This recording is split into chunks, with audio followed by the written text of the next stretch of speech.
People's Station, your trusted official source for the latest news. The 12 p.m. news is proudly brought to you by Health City Cayman Islands. World-class healthcare within your reach. Hi, I'm Deputy Governor Franz Manderson, and I'm excited to announce the DG's 5K Challenge is just around the corner. We kick off things in Little Cayman on March 9th, followed by Cayman Brac on March 16th, and the grand finale on Grand Cayman on March 30th. This year, we're supporting the Cayman Islands Girls Brigade, the Cayman Islands Scouts Association, and the 1-to-1 Foundation, each helping to shape our next generation. Join us in making a positive impact. For registration details, find us on Facebook at DG's 5K Challenge. For the record, proudly brought to you by Brand Source Home Gallery, inspiring luxury, and JN Money. From abroad to yard. Fast, affordable, convenient. Doctor's Hospital. Peace of mind is important when life happens. Doctor's Hospital, always there for you. Call 949-6066. And Cayman Airways. Call them on 949-2311 to book your nonstop flights to Los Angeles and Panama. And Kirk Market. Experience a world of choice. And the Cayman Islands National Museum. Explore captivating exhibits and learn about our unique heritage and culture. We ask our listeners and viewers to avoid any statements or comments which are abusive, derogatory, malicious, or defamatory. Do not use indecent language or make any statement that is false or misleading. Call 1-800-534-8255, 949-6990. 949-8037 or WhatsApp us on 925-3261. Live from Radio Cayman Studio. This is For the Record with Orrett Connor. Hear from your government officials, independents, and the opposition on issues that matter to you. For the Record. Engage in an open dialogue between residents and lawmakers. With Orrett Connor. Informative, impartial, insightful. This is For the Record. 1-800-534-8255. Your calls, your input. This is For the Record. And now, your host, Orrett Connor.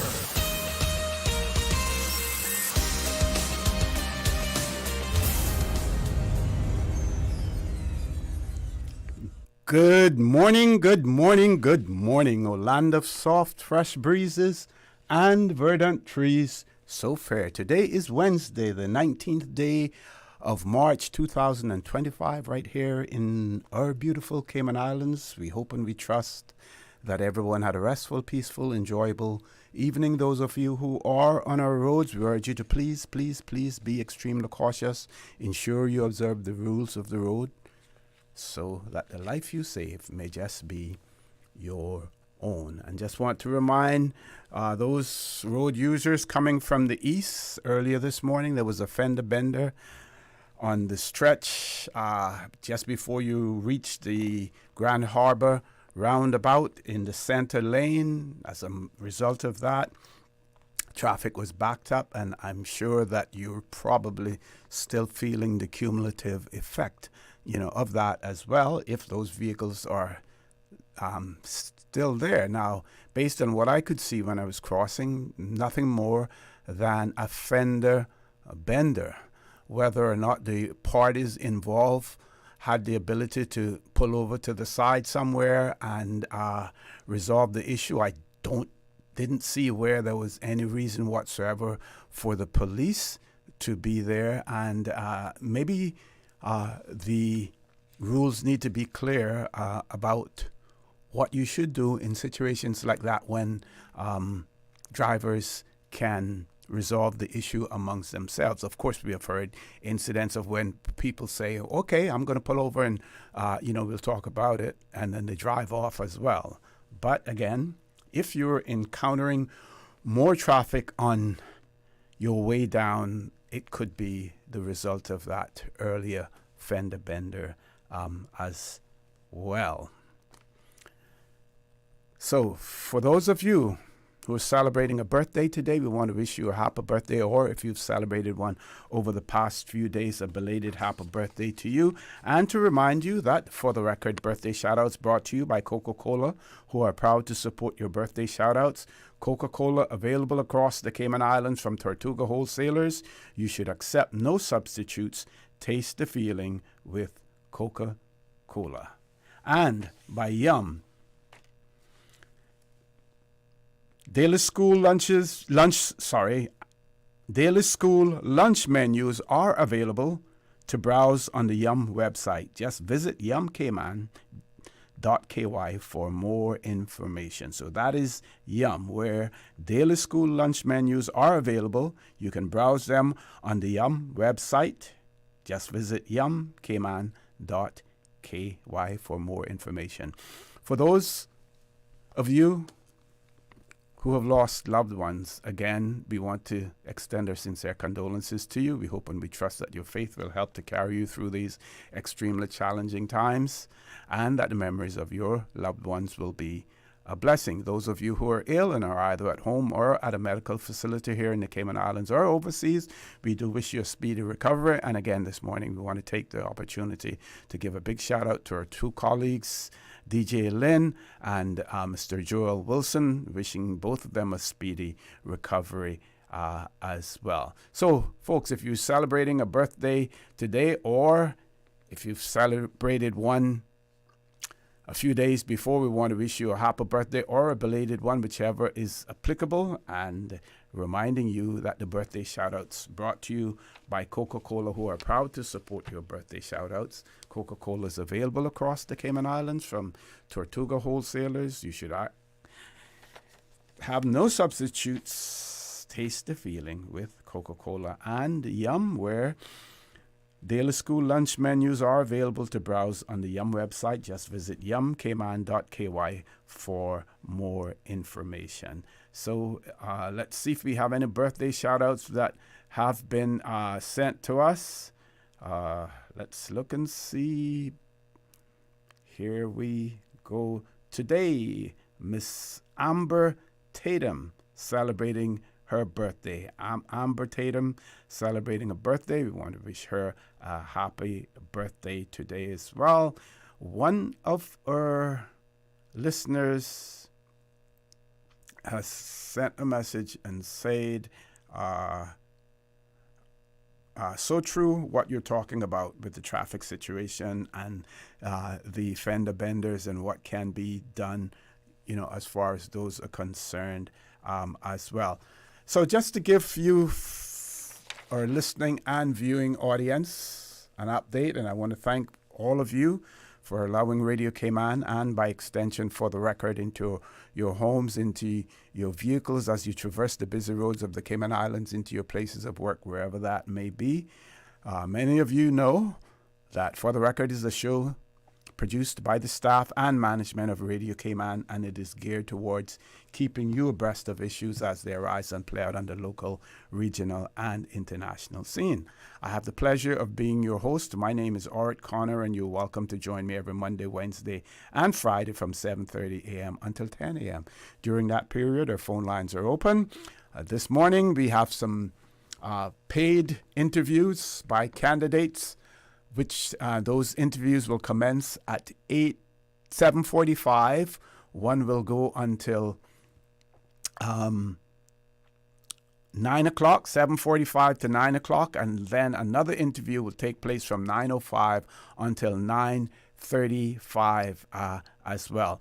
The first interview will be with Mr. Lonnie Tibbetts, who is a candidate for Cayman Brac West and Little Cayman in the upcoming general election. He will be on from 7:45 until 9 a.m.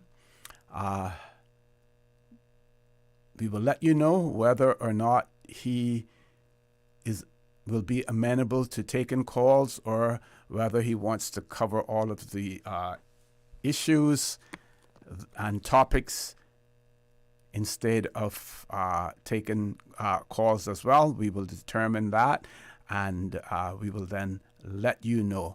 But what I would say, meanwhile, just to be on the safe side, what you should do is that you should send any questions or comments, and again, please be polite in your comments, even when you write them. You may want to ask a hard question, but word it in such a way that it comes across politely as well. Otherwise, sometimes I may take the liberty of ensuring that your message that you want to convey gets across, but maybe put it in a different tone, as well. I believe as a moderator, I have the ability and the responsibility to do that, to ensure that no guest is intentionally offended as well. So, like I said earlier, Mr. Lonnie Tibbetts, he will be on from 7:45 until 9 a.m. Our WhatsApp number, if you want to send in questions or comments, 925-3261. If the phone lines are open,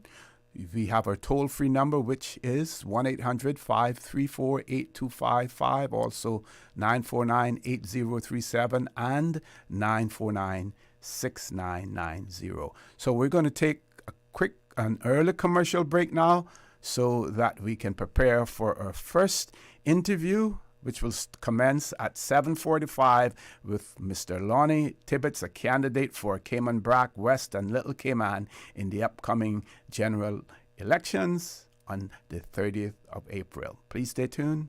For the record, we'll be back shortly. The Cayman Islands boasts of a long, colorful, and rich history. In tribute to our roots, Radio Cayman, the voice of the Cayman Islands, is pleased to bring you the Historical Vignette Series, brought to you by Rotary Central. For more than 110 years, Rotary members have used their passion, energy, and intelligence to take action on sustainable projects. The Cayman Islands, He hath founded it upon the seas. Clara Eden, Certificate of Honor 1870 through 1969. Nurse Clara Eden was an extremely loyal and faithful midwife who traveled to all outer districts to deliver babies. She apparently had a record of the babies she delivered, along with the names of their parents in her first house, which burned down. At that time, she confirmed that she had delivered 1,500 babies, and when she retired, she estimated she had delivered 2,000. She took excellent care of both mother and baby for 9 days at the cost of £2. Nurse Clara was a faithful member of the Seventh-day Adventist Church. She was the only person in Grand Cayman who knew how to do star-bread handwork, and in her spare time, she taught a few people how to do it.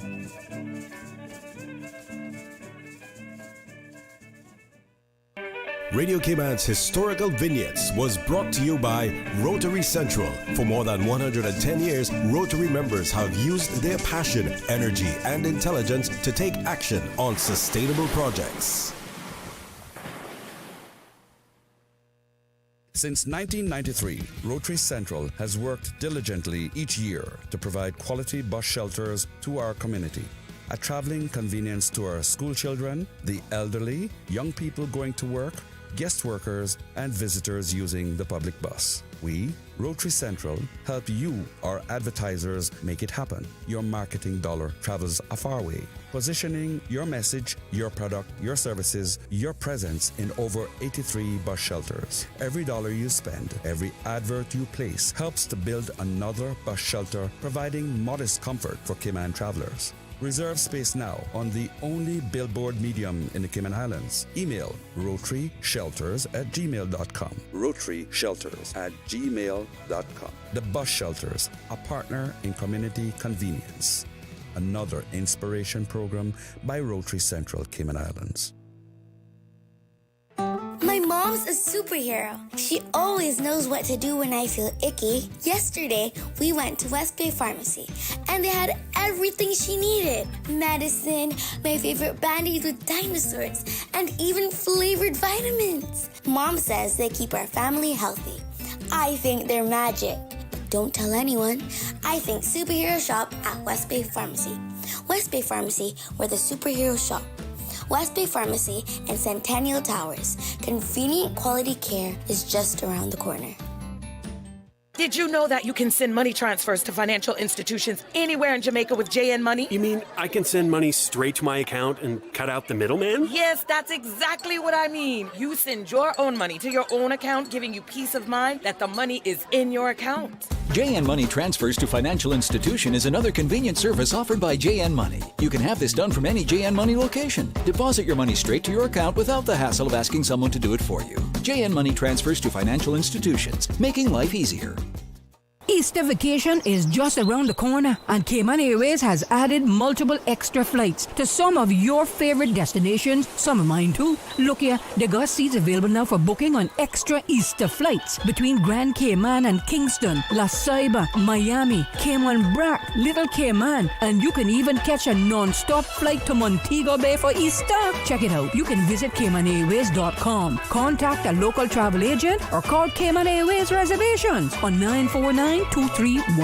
And don't wait too long though, because these extra Easter seats always sell fast. Be sure to add your Sir Turtle Rewards number to your booking so you can earn more miles for more free trips this year. But I know where I'm going. I'll see you on board a uniquely Caymanian airline for Easter.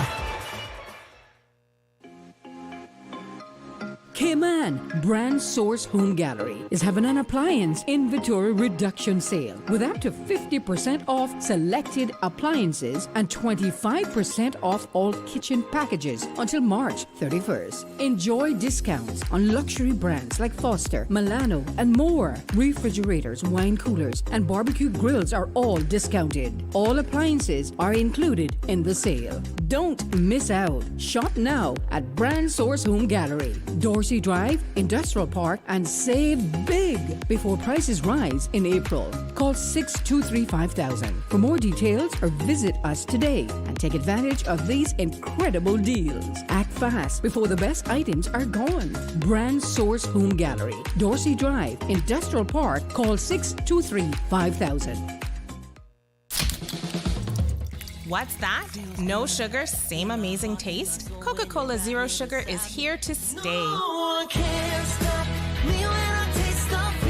Classic taste, pure satisfaction. Be sure to stop into any Tortuga location and get your own case of Coke Zero. Or grab an ice cold one straight from the cooler. Brought to you by Tortuga Distributors Limited. Coca-Cola, taste the feeling, Cayman. Hey Cayman parents, we get it. You're underslept, over-trafficked, you can barely find your sanity in the morning because you're still trying to find your kids' shoes and lunch boxes. Let Yum take some of the stress away. Every day, over 3,000 students enjoy delicious, nutritious meals from Yum. Over 5 million lunches served and counting. Private school parents, browse the Yum Cayman app and order up to a month in advance or last minute by 12 a.m. the night before. Government school students, just drop by the Yum canteen. No pre-orders needed. Yum can't help you find your sanity, but we can sure make your mornings just a bit easier.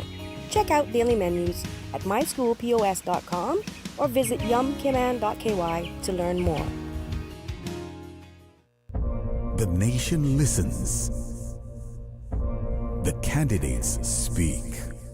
Subway presents the General Election Debates, live in studio on Radio Cayman 89.9 FM and 93.9 in the Sister Islands. Every Monday and select Wednesdays from 7 to 10 p.m. 2 sessions. One powerful discussion. With Election Day fast approaching, hear what the candidates have to say on the cost of living, housing and development, economic growth, sustainability, education, transport, tourism, immigration, and more. Who has the vision? Who has the plan? Hear it all unfold live, unfiltered, and on the voice of the Cayman Islands. Radio Cayman, 89.9 FM and 93.9. Streaming live on Facebook and YouTube. Visit Radio Cayman's social media pages for debate details. Brought to you in part by Cayman Enterprise City.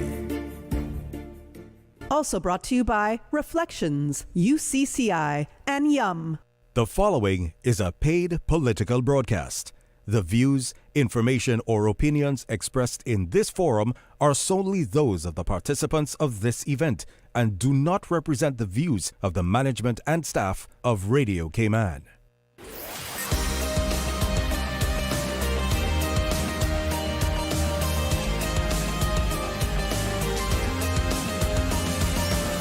This is For the Record.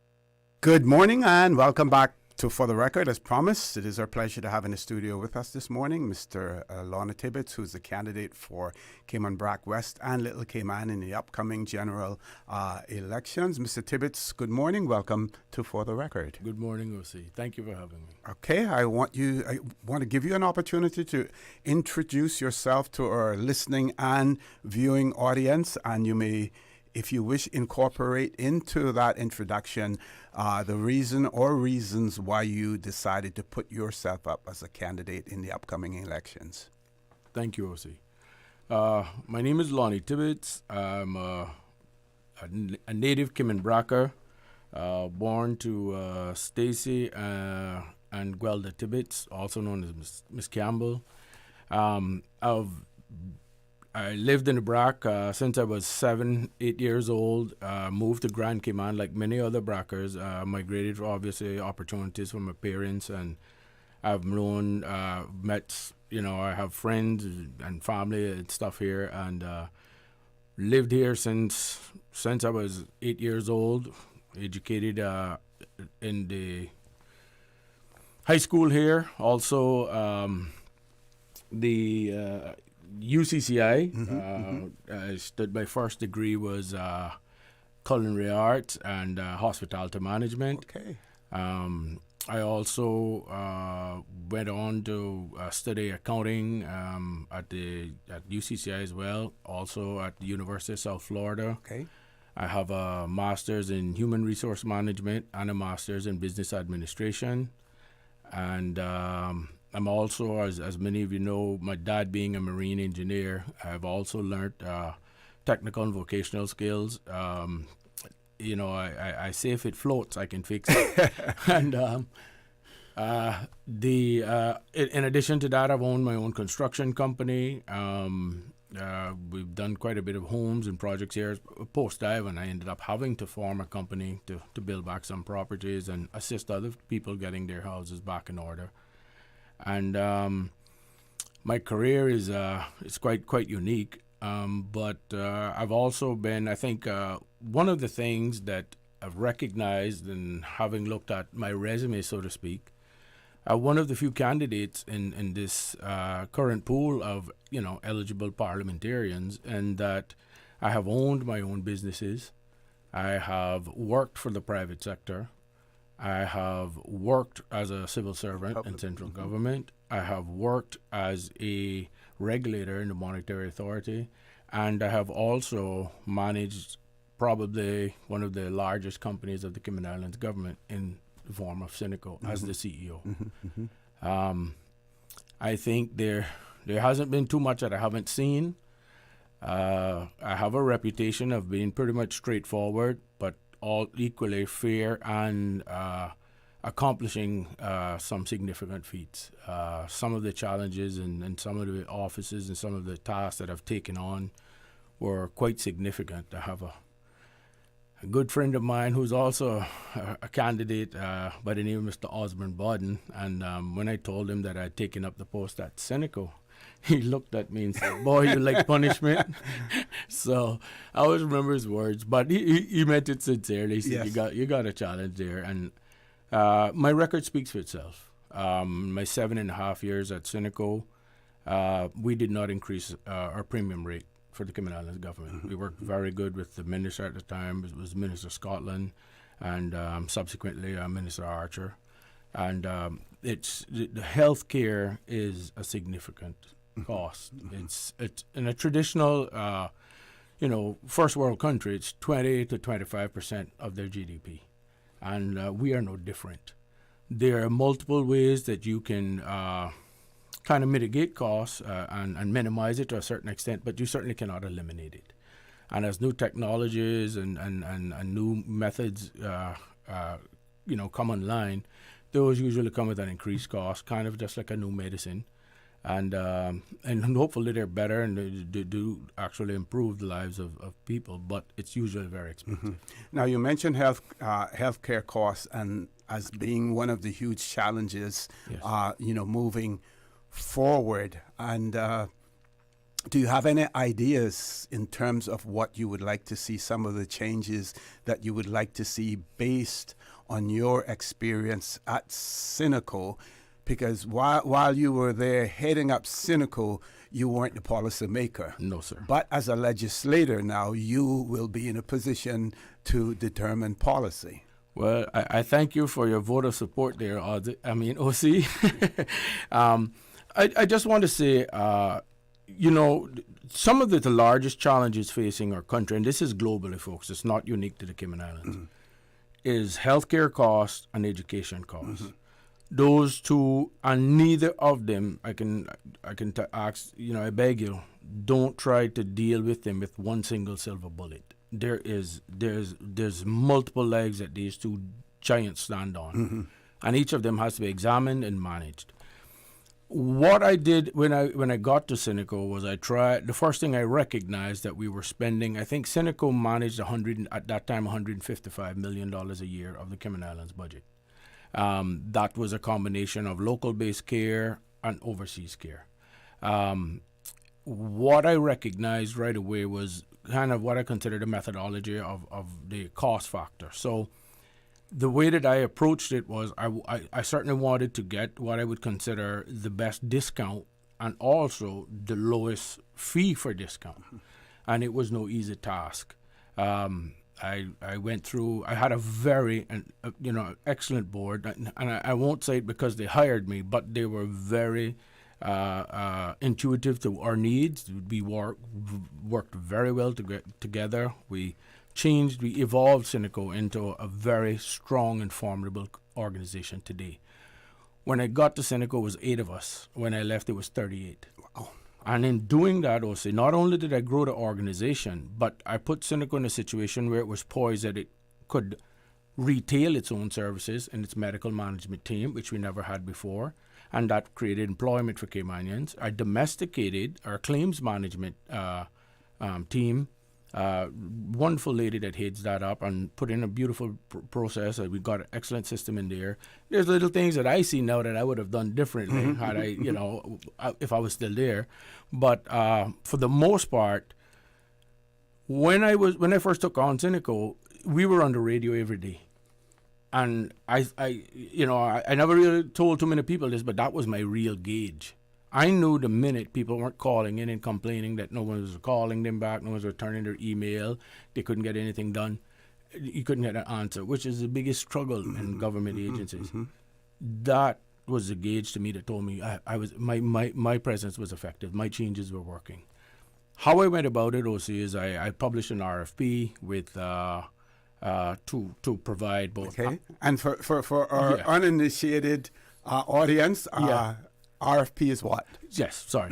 Request for a proposal. So basically, I suspect as a central government as well as a government company, we could, we need to buy a cup. We then give the specs on the cup. We then publish it for providers of cups, the best bid, best service, best deal, and what fits all of what we consider our mold, what we need for a cup provider, so to speak. We didn't choose the best one. And I kind of split our services up a bit. I on my website, bracdeservesbetter.com, you'll see a little bit of history about how I did this. But I kind of segregated all the different services we were utilizing overseas. And in doing that, we could see where we had kind of moral dilemmas and service providers that had a situation where they sent a member to an overseas hospital was not necessarily in the best interest of us. So we restructured that and mitigated that. So someone that was responsible for selecting overseas and that entity and that organization didn't have there was not a benefit for them going A or B. So it now went back to what we consider quality of care, and as a first component, and the second component of what we consider a better facility was both the outcomes and then the cost being third. Cost wasn't the priority. It wasn't the main reason we would select that facility. I was very fortunate that we had really good meetings with 4 organizations that were essentially the finalists, and 2 of which were Aetna and United Healthcare and the Mayo Clinic. And we ended up selecting the Mayo Clinic to do our first phase was to do the case coordination. We then ended up selecting United Healthcare, which United Healthcare presently is the single largest manager or management organization of the U.S. Social Security benefits. Mm-hmm.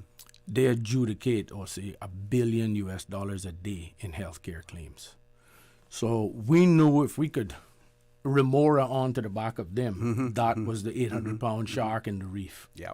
So we certainly got a very good deal with them, and they gave us a very good discount on services, and that's one of the things that helped me keep my premium rate at stagnated. Okay. Prior to my arrival, Cineco grew at 8.5% a year, 8+% a year premium rate.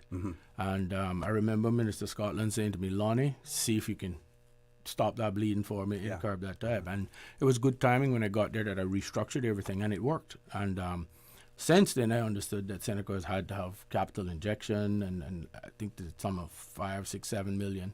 I'm not sure. So that was kind of one of the things that I knew what I did, but there's other things that we can do locally. Okay, I'm going to interrupt it for us to go to our 8 o'clock news. Two things before we go there. Number one, Mr. Tibbetts is amenable to taking phone calls. We will let you know when. I would venture to say probably between 8:30 and 8:45, somewhere around that time, because we do have 15 minutes for our news. Also, when we return, Mr. Tibbetts, I believe that there are only 2 candidates yes, sir. For that seat. So as it stands, right off the bat, you have a 50-50 chance of being elected. Yes, sir. When we return, I want you to talk about, what you bring to the table that increases those chances for you as opposed to your opponent based on what you bring to the table. You've spoken about Cineco, and I'm sure that there are other things that you will want to talk about as well. So, folks, if you want to hear it and if you want to be able to call in, then you don't change the dial. You stay tuned, because our interview with Mr. Lonnie Tibbetts will continue after our 8 o'clock news. Thank you, Mr. Connor. Radio Cayman time check 8:01. This time check brought to you by our friends at Foster's. When you're on the go, the experienced team at Foster's Pharmacy are here to help. Drop off your prescription while you shop, or WhatsApp us and we'll prepare it, ready for your arrival. Whether you need prescription or over-the-counter medications, blood glucose testing, or advice on vitamins and supplements, we're here early in the morning to late at night. Both of our locations at our Camana Bay and airport stores are open 7 a.m. to 9 p.m., Monday to Saturday. For more info, visit fosters.ky/pharmacy. Foster's Pharmacy. Better health because we care.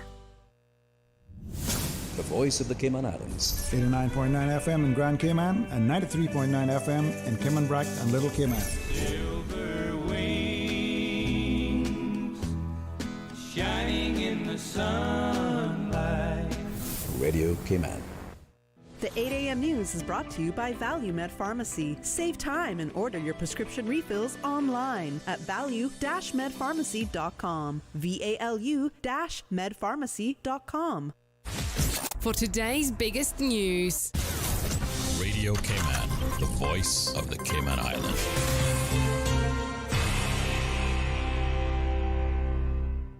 With your latest news, I'm Karsley Fuller. As candidates continue to make the rounds in local debates, the 2 people vying for the Savannah seat hit the stage Tuesday night at the Chamber's Candidate Forum. The Savannah community has been at the heart of my purpose my whole life.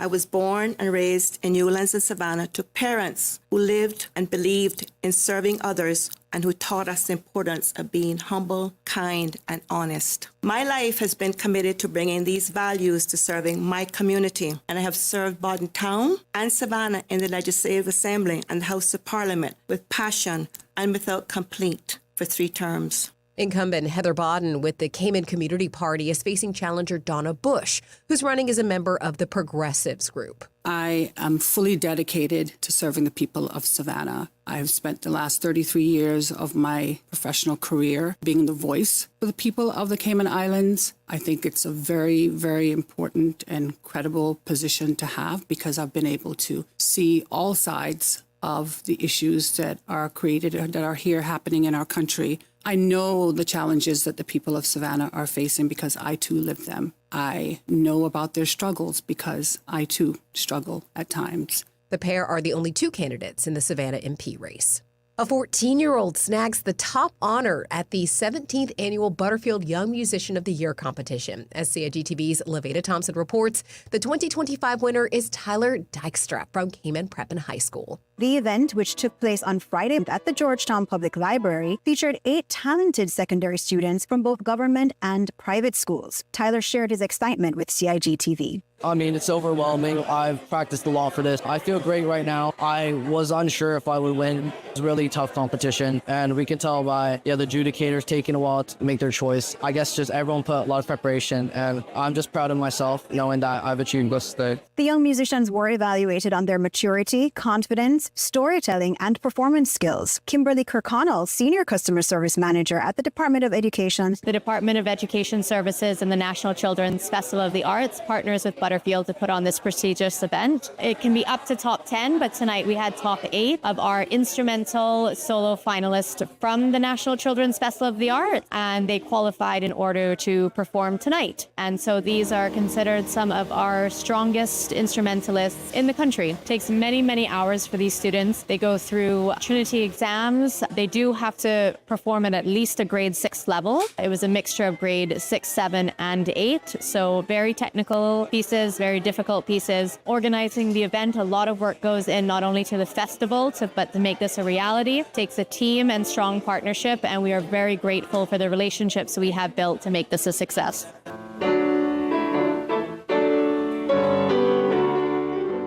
In addition to several appearances by developers pitching their projects to the Central Planning Authority today, there are some other applications of note on the agenda. Mangrove Point Development's application for a 33 residential lot subdivision with a lake on Livingstone Way in Lower Valley is facing no objections. There's also a pitch for a new dock on Seafarers Way in Georgetown, the site of the Cayman Cabana restaurant. The proposal is to build a new dock that will be 53 feet in length and at 25 feet in width. The previous existing dock was damaged in storms. Through the Coastal Works license process for the dock, the ministry responsible has advised that a sizable portion sits on land. Therefore, an application for planning permission is required. Today's public meeting is at 10 a.m. at the Government Administration Building. You can find the full agenda online at planning.gov.ky. Now with a check of international news, here's the BBC, which takes us out of the newscast. I'm Karsley Fuller. BBC News, I'm John Shea. The Turkish authorities have arrested the popular mayor of Istanbul, Ekrem İmamoğlu, days before he was due to be selected as an opposition presidential candidate. The charges against him include corruption. Hundreds of his supporters protested outside Istanbul's police headquarters despite a ban on all gatherings. Ukraine's President Volodymyr Zelensky has accused Vladimir Putin of breaking a promise to stop attacks temporarily on Ukrainian energy facilities.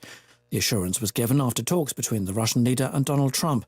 Mr. Zelensky said Russia had targeted energy and civilian infrastructure overnight. BBC News.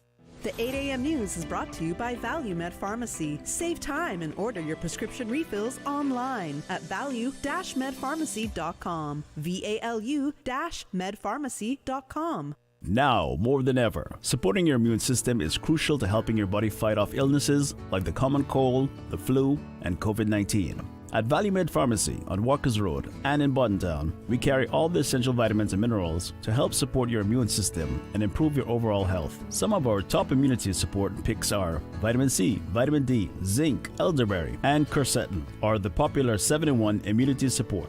Our pharmacists are always on hand to help guide you and answer any questions. Visit ValueMed Pharmacy on Walkers Road or Buttontown. Live happy, live healthy with ValueMed Pharmacy. Stay in touch with Radio Cayman with the latest up-to-date, accurate news and information. For your convenience, the headline news will be repeated on our sister station, Breeze 105.3 FM, weekdays at 8:30 a.m. Follow Radio Cayman on social media, Facebook, Instagram, Twitter, or download the Radio Cayman app in the App Store or log on to www.radiocayman.gov.ky and stay connected to what's happening in the community. Radio Cayman, your voice, your choice, your radio. Water Authority Cayman wishes to advise its valued customers of planned infrastructure works ongoing at Holly Drive at the intersections with Hickory Drive and Prospect Drive. During this time, customers may experience short periods of low water pressure or service outages. The Water Authority will make every effort to notify customers in advance of any service interruptions. Please check our website and social media pages for all updates on service interruptions. Motorists are encouraged to drive carefully along these roads as the crews will be actively on site. The Water Authority apologizes for any inconvenience this may cause and appreciates the public's understanding. The 8 a.m. weather update brought to you by CG Brit-K, where people come first.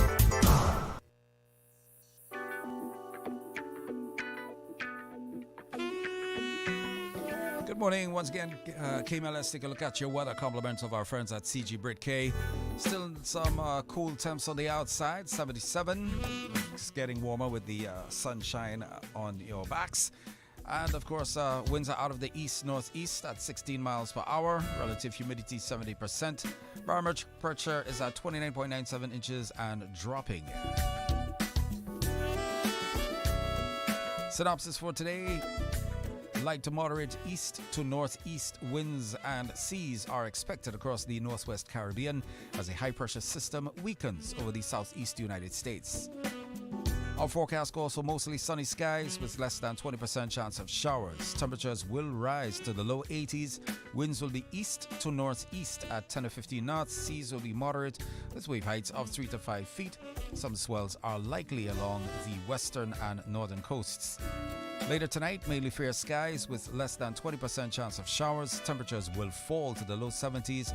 Winds will be east at 5 to 10 knots. Seas will be slight with wave heights of 1 to 3 feet. We're at a low tide. High tide is coming up later this morning at 11:12 a.m. It's going to be low at 6:08 this evening. The outlook is for a continued decrease in winds and seas through Thursday evening. Thereafter, expected moderate northeasterly winds and seas as a cold front becomes stationary over Cuba and the associated high-pressure system builds over the southeast United States. Your weather update brought to you by our friends at CG Brit-K. Take some advice from your Aunt Angie. Don't lie on your resume. Because if you say you've got trapeze experience, someone might shoot you out of a cannon and expect you to do a gymnast routine while flying through the air at 82 miles an hour.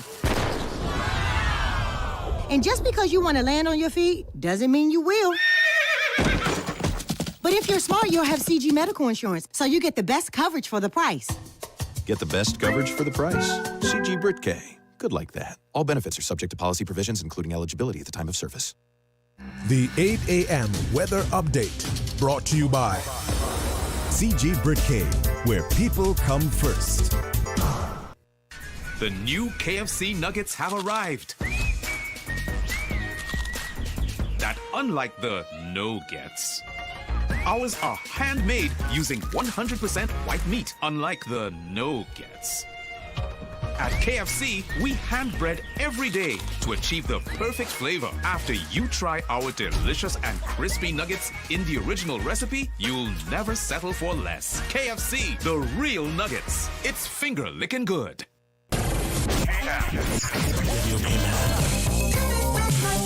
Biggest variety in the morning. RC Fusion. Following the 10 a.m. news headline. Brought to you by TCE Paint Shop, 27 Godfrey Dixon Way. RC Fusion. The Georgetown Farmers Market. It's time you start eating local. The market at the Cricket Grounds. My Kinda Cleaners. Call or WhatsApp 326-3379 for your free quote today. Ministry of Planning, Agriculture, Housing, Infrastructure, Transportation, and Development. Also brought to you by Rosanna Dixon Insurance. Protect your family with critical illness coverage. Call Rosanna Dixon at 547-0952. Biggest variety in the morning. Radio Cayman. The traffic report is brought to you by Subway. Enjoy a delicious start to your day with breakfast from Subway. All right, once again, good morning, my friends. Let's take a look at your traffic at the moment. Still a lot of traffic pouring out of the east-west arterial, Shamrock Road. still moving slowly because of that little accident this morning that just caused a whole chain reaction. And of course, traffic still moving slowly along Crew Road and similar along the Linford Pearson and into the Georgetown area. Bobby Thompson Way as well, seeing some traffic crawling onto Huldah Avenue and continuing on. Similar with traffic heading to the Butterfield roundabout, Shedden Road, Eastern Avenue, main streets are taking in that traffic. Traffic going through South Sound as well. Through Walker's Road and through Southwood Street into Seafarers Way. We've got one cruise ship in port, so look out for incoming passengers touring around the Georgetown area.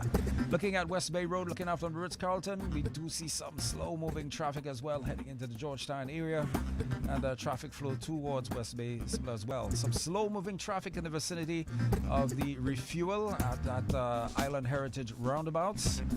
So some traffic there as well ahead, and of course on the Lonnie Tibbetts, closer to the Butterfield roundabout, traffic seems to be flowing. So not sure what is causing the traffic in that area as you head down along the Lonnie Tibbetts, probably at the roundabout at the Dart area. Of course, Cayman Brac, Little Cayman, seeing some usual traffic this time in the morning, be it light. So coming out of the eastern districts, yes, lots of traffic coming out of West Bay along West Bay Road and on the Lonnie Tibbetts. Some slow-moving traffic. If you know what the cause of that traffic is, you can give us a shout at 949-6990 or send us a WhatsApp. Let us know what's happening. Maybe OC will mention it during the course of the morning. Buckle up and stay safe, my friends. Have yourself a great day and expect some delays today with your traffic. Subway and Oreo has changed the dessert game. Introducing the Oreo footlong cookie, a full 12 inches of chocolatey, creamy goodness. It's big, it's bold, and it's here for a limited time. Perfect for sharing or not. We won't judge. Want it fast? Order ahead with the Subway Cayman Islands app for quick pickup and earn loyalty points, or get it delivered straight to your door with Bento and Let's Eat. Don't wait. Treat yourself today. The Oreo footlong cookie is calling your name. Subway. Eat fresh. Snack sweet. The traffic report is brought to you by Subway. Enjoy a delicious start to your day with breakfast from Subway. The Lions Club of Grand Cayman is proud to continue to serve our island community. During the last Lionistic year, they successfully carried out community projects like the Prostate and Colon Cancer Awareness Campaign, site screenings, spelling bees, swim meets, and their community food pantry. The Lions Club of Grand Cayman looks forward to continuing their service during the 2024-2025 Lionistic year and for many more years to come. The Lions Club of Grand Cayman, where there's a need, there's a lion, serving the community for over 50 years.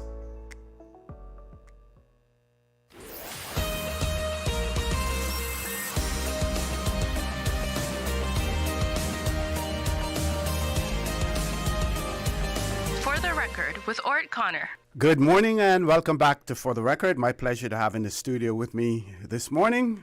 This is a paid segment. Candidate Mr. Lonnie Tibbetts, one of the two candidates vying for the seat in the constituency of Cayman Brac West and Little Cayman in our upcoming general elections. Like I said earlier, at some point we will open up the phone lines, allow you to call in. Meanwhile, if you really want an advantage, my advice would be use our WhatsApp number 925-3261.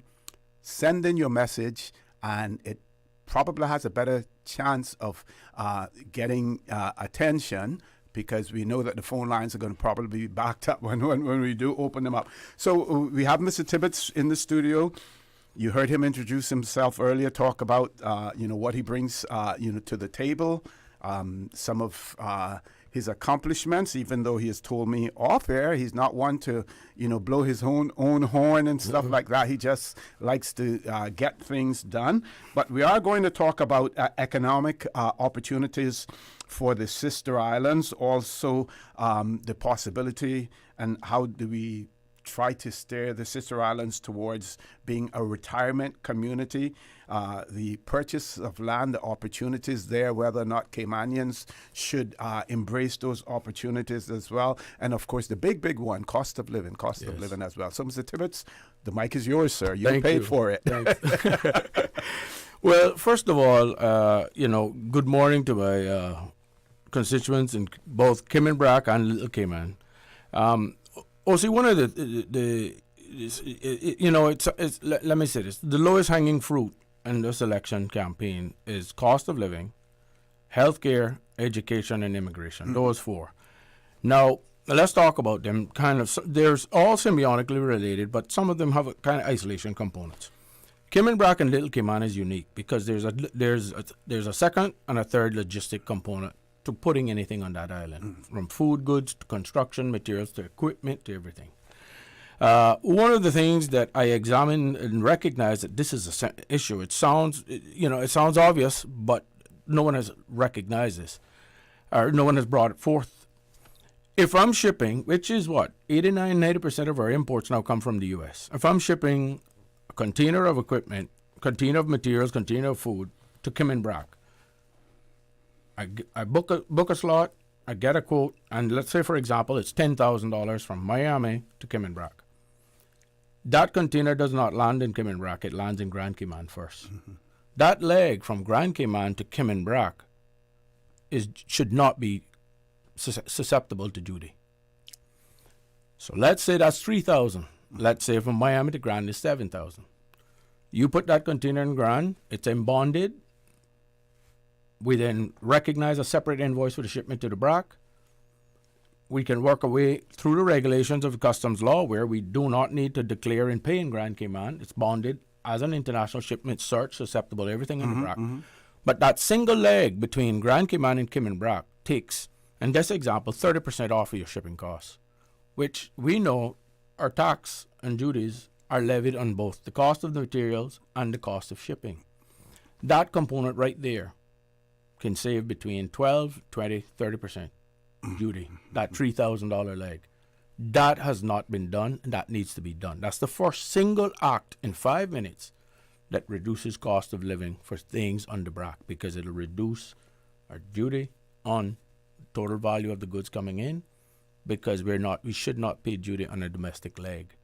It's no different than if I don't believe a lot of people realize that. That's why I'm here, O.C. Yes. That's why I'm here, sir.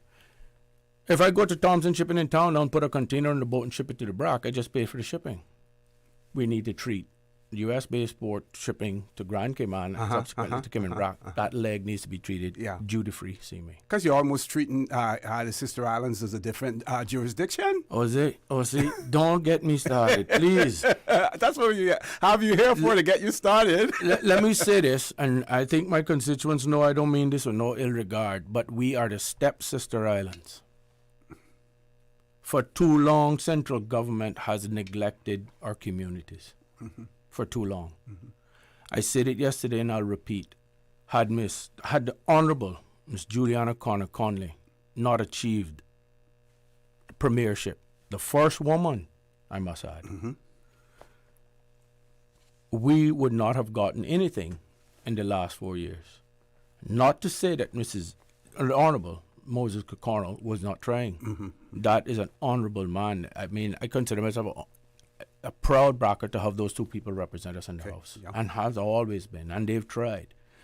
But I've been to that table. I've known what I've had to fight to get things for Seneca when I was there in central government, and I've recognized that is some of the issues that we have. And for whatever reason, we continue to expand the services in Grand Cayman. We continue to put together all the best and the most responsive methodologies and the quickest ways, whilst Little Cayman is sitting there on unpaved roads. What is paved is what's called chip and spray, which is the base level of some type of tar and gravel paved. And I have to, forgive me, I have to give shout out to the public works team that's there. They do an excellent job with the little that they have. We're calling Little Cayman the time, what we call the island's time forgot. But it's only us, only central government that forgot them. The people that are spending $1 million on condos and development, because there's a lot of construction going on in Little Cayman, they're torn between, they want to leave it to this island vibe, kind of uninhabited, untouched by development, but at the same time they walk with satellite phones. That's why they haven't complained that half of the island is without cell service. If you go to Point of Sun, something happens to someone up there, you know, cell phone service up there, your best bet is to connect to the antenna and west end of Cayman Brac, as opposed to Little Cayman. How do we give Flow or any other telecommunication company a license for the Cayman Islands and they neglect two? I mean, we're talking solid dead spots. I went to the government-owned on the north side of the island, Mayor's Bay, the dock, the ramp that's there. It's deplorable condition that it's in. On the end of the dock, I can pick up 4 bars. When I walk from the end of the dock over the sea, I walk to the shore, my phone is dead. Not a single signal. And that's probably half the way down the road to the end, to the other side. And that, just for clarity, when you say bars, you're talking about bars on on the phone. On your phone. Yes, please, yeah.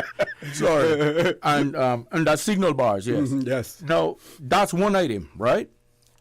We look at the roads. Road signs, Guy Banks Drive, one of the most honorable men in our country, Mr. Guy Banks. Mr. Guy Banks, yeah. The sign is leaning in the bush. Fell over, leaning. Why? Because I'm looking at my map to find roads, to go and meet voters, to hand out information about myself, and we're saying, this has to be Mr. Guy Banks Road. This is the name. We found the sign leaned over in the bush by the light pole. There's no upkeep of quality, man, half the roads aren't properly signed. You got nowhere it is to go there. I mean, I'm sitting there going, this can't be the same Cayman Islands. This is the level of neglect that I'm seeing here. We have a dock on the other side, the DOE dock, both a launching ramp and the dock that was there. The last storm that passed through OC destroyed the dock. Gone, finished.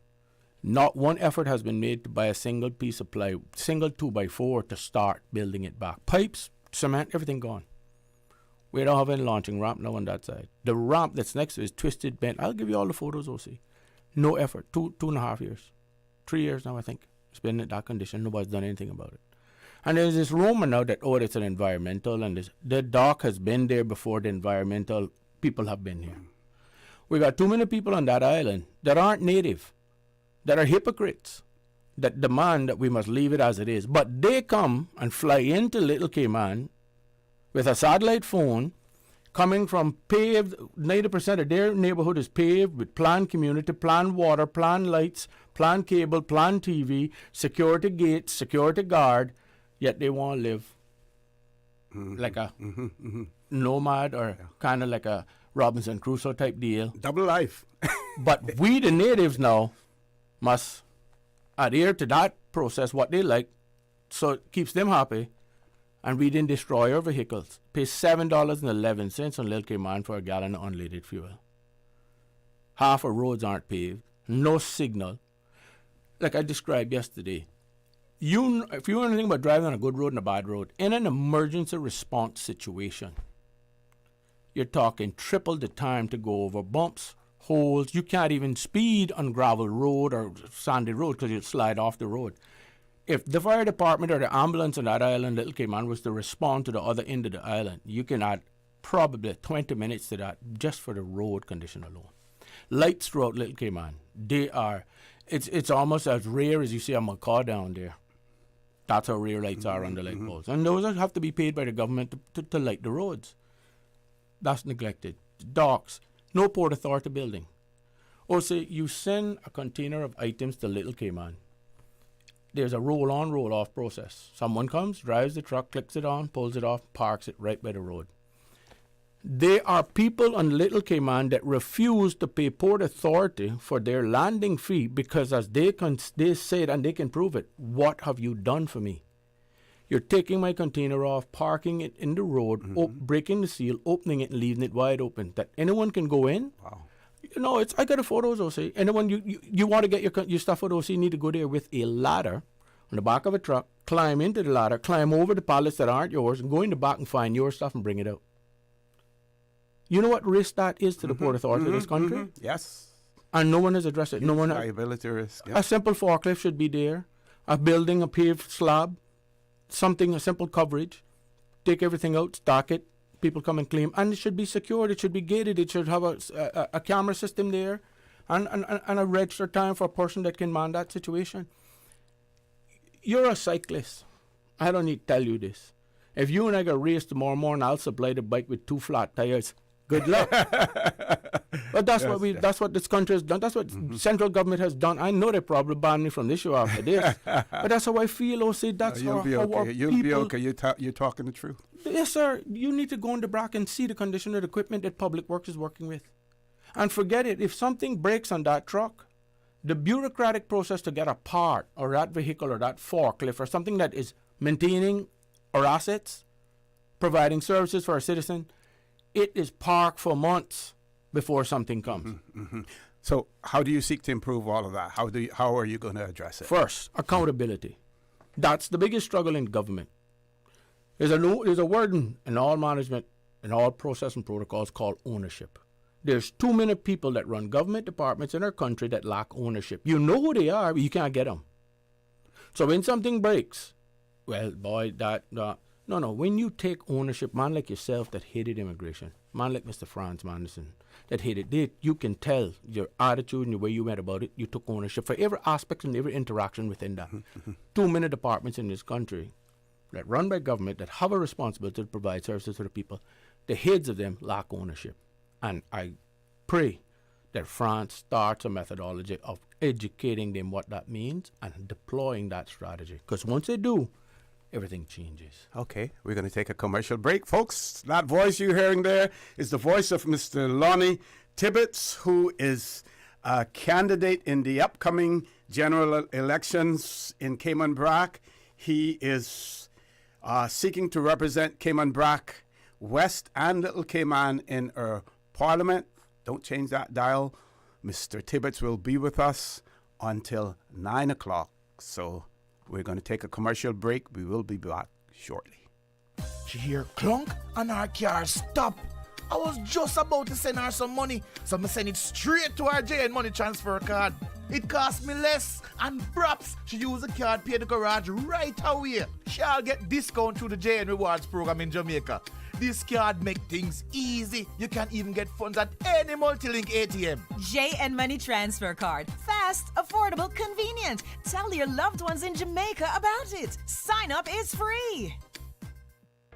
Step back in time and discover the rich history of the Cayman Islands at the National Museum. Located on the waterfront in Georgetown, the National Museum is proudly housed in the Old Courts building, Cayman's oldest standing public building. Explore captivating exhibits and learn about our unique heritage and culture. Open Monday to Friday, 9 a.m. to 5 p.m. and Saturdays from 10 a.m. to 5 p.m. And here's the best part, Saturdays are free for residents. Don't forget to visit our museum gift shop. Every purchase helps preserve our artifacts and the historic building we call home.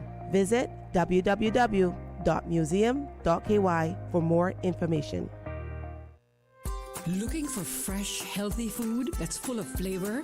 Then you've got to visit Kirk Market. Our dishes are made with fresh, high-quality ingredients. Enjoy vibrant mixed greens or satisfying pasta salads. Or try one of our delicious grill options like blackened chicken, spicy beef steak, or grilled salmon.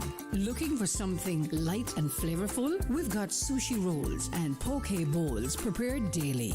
And don't forget to explore a hot bar or Billy Fresh salad at the salad bar. Stop by Kirk Market today for breakfast, lunch, or dinner and taste the difference. Eat well, live well with Kirk Market.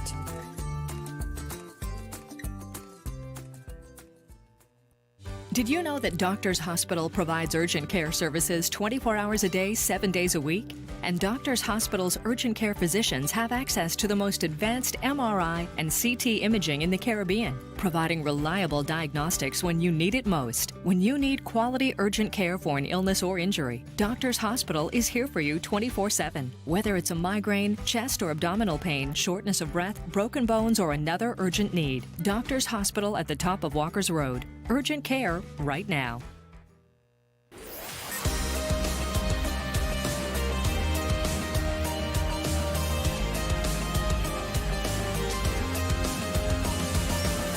This is For the Record. Good morning and welcome back to For the Record. In the studio with me this morning, Mr. Lonnie Tibbetts, one of the candidates in the upcoming elections in Cayman Brac. I'm not going to say anymore because I want to use less time talking and allot that time to Mr. Tibbetts. So back over to you. You spoke about some of the issues in Little Cayman as well, which touches on the whole idea of cost of living. You know and why the cost of living is the way it is as well. So just look at the simplicity of it, right? You drive on very good paved roads in this country. You're going to get 3 or 4 years out of your tires. Someone in Little Cayman, whilst may not have a lot of driving to do, is now driving on a gravel road that's cutting and destroying their tire. Their tire is going to last them a year, if that. That adds cost of living to them. Combined now with 2 legs, so we're going from overseas, wherever it's coming from, anything. Grand Cayman, 1 leg. Grand Cayman to the Brac, 1 leg. Cayman Brac to Little Cayman, 3 legs. I don't think I can tell you, we've learned business. We know every time someone touches it, some factor of cost adds to it. Next thing, we do not have a water authority in Little Cayman. We have no water system there.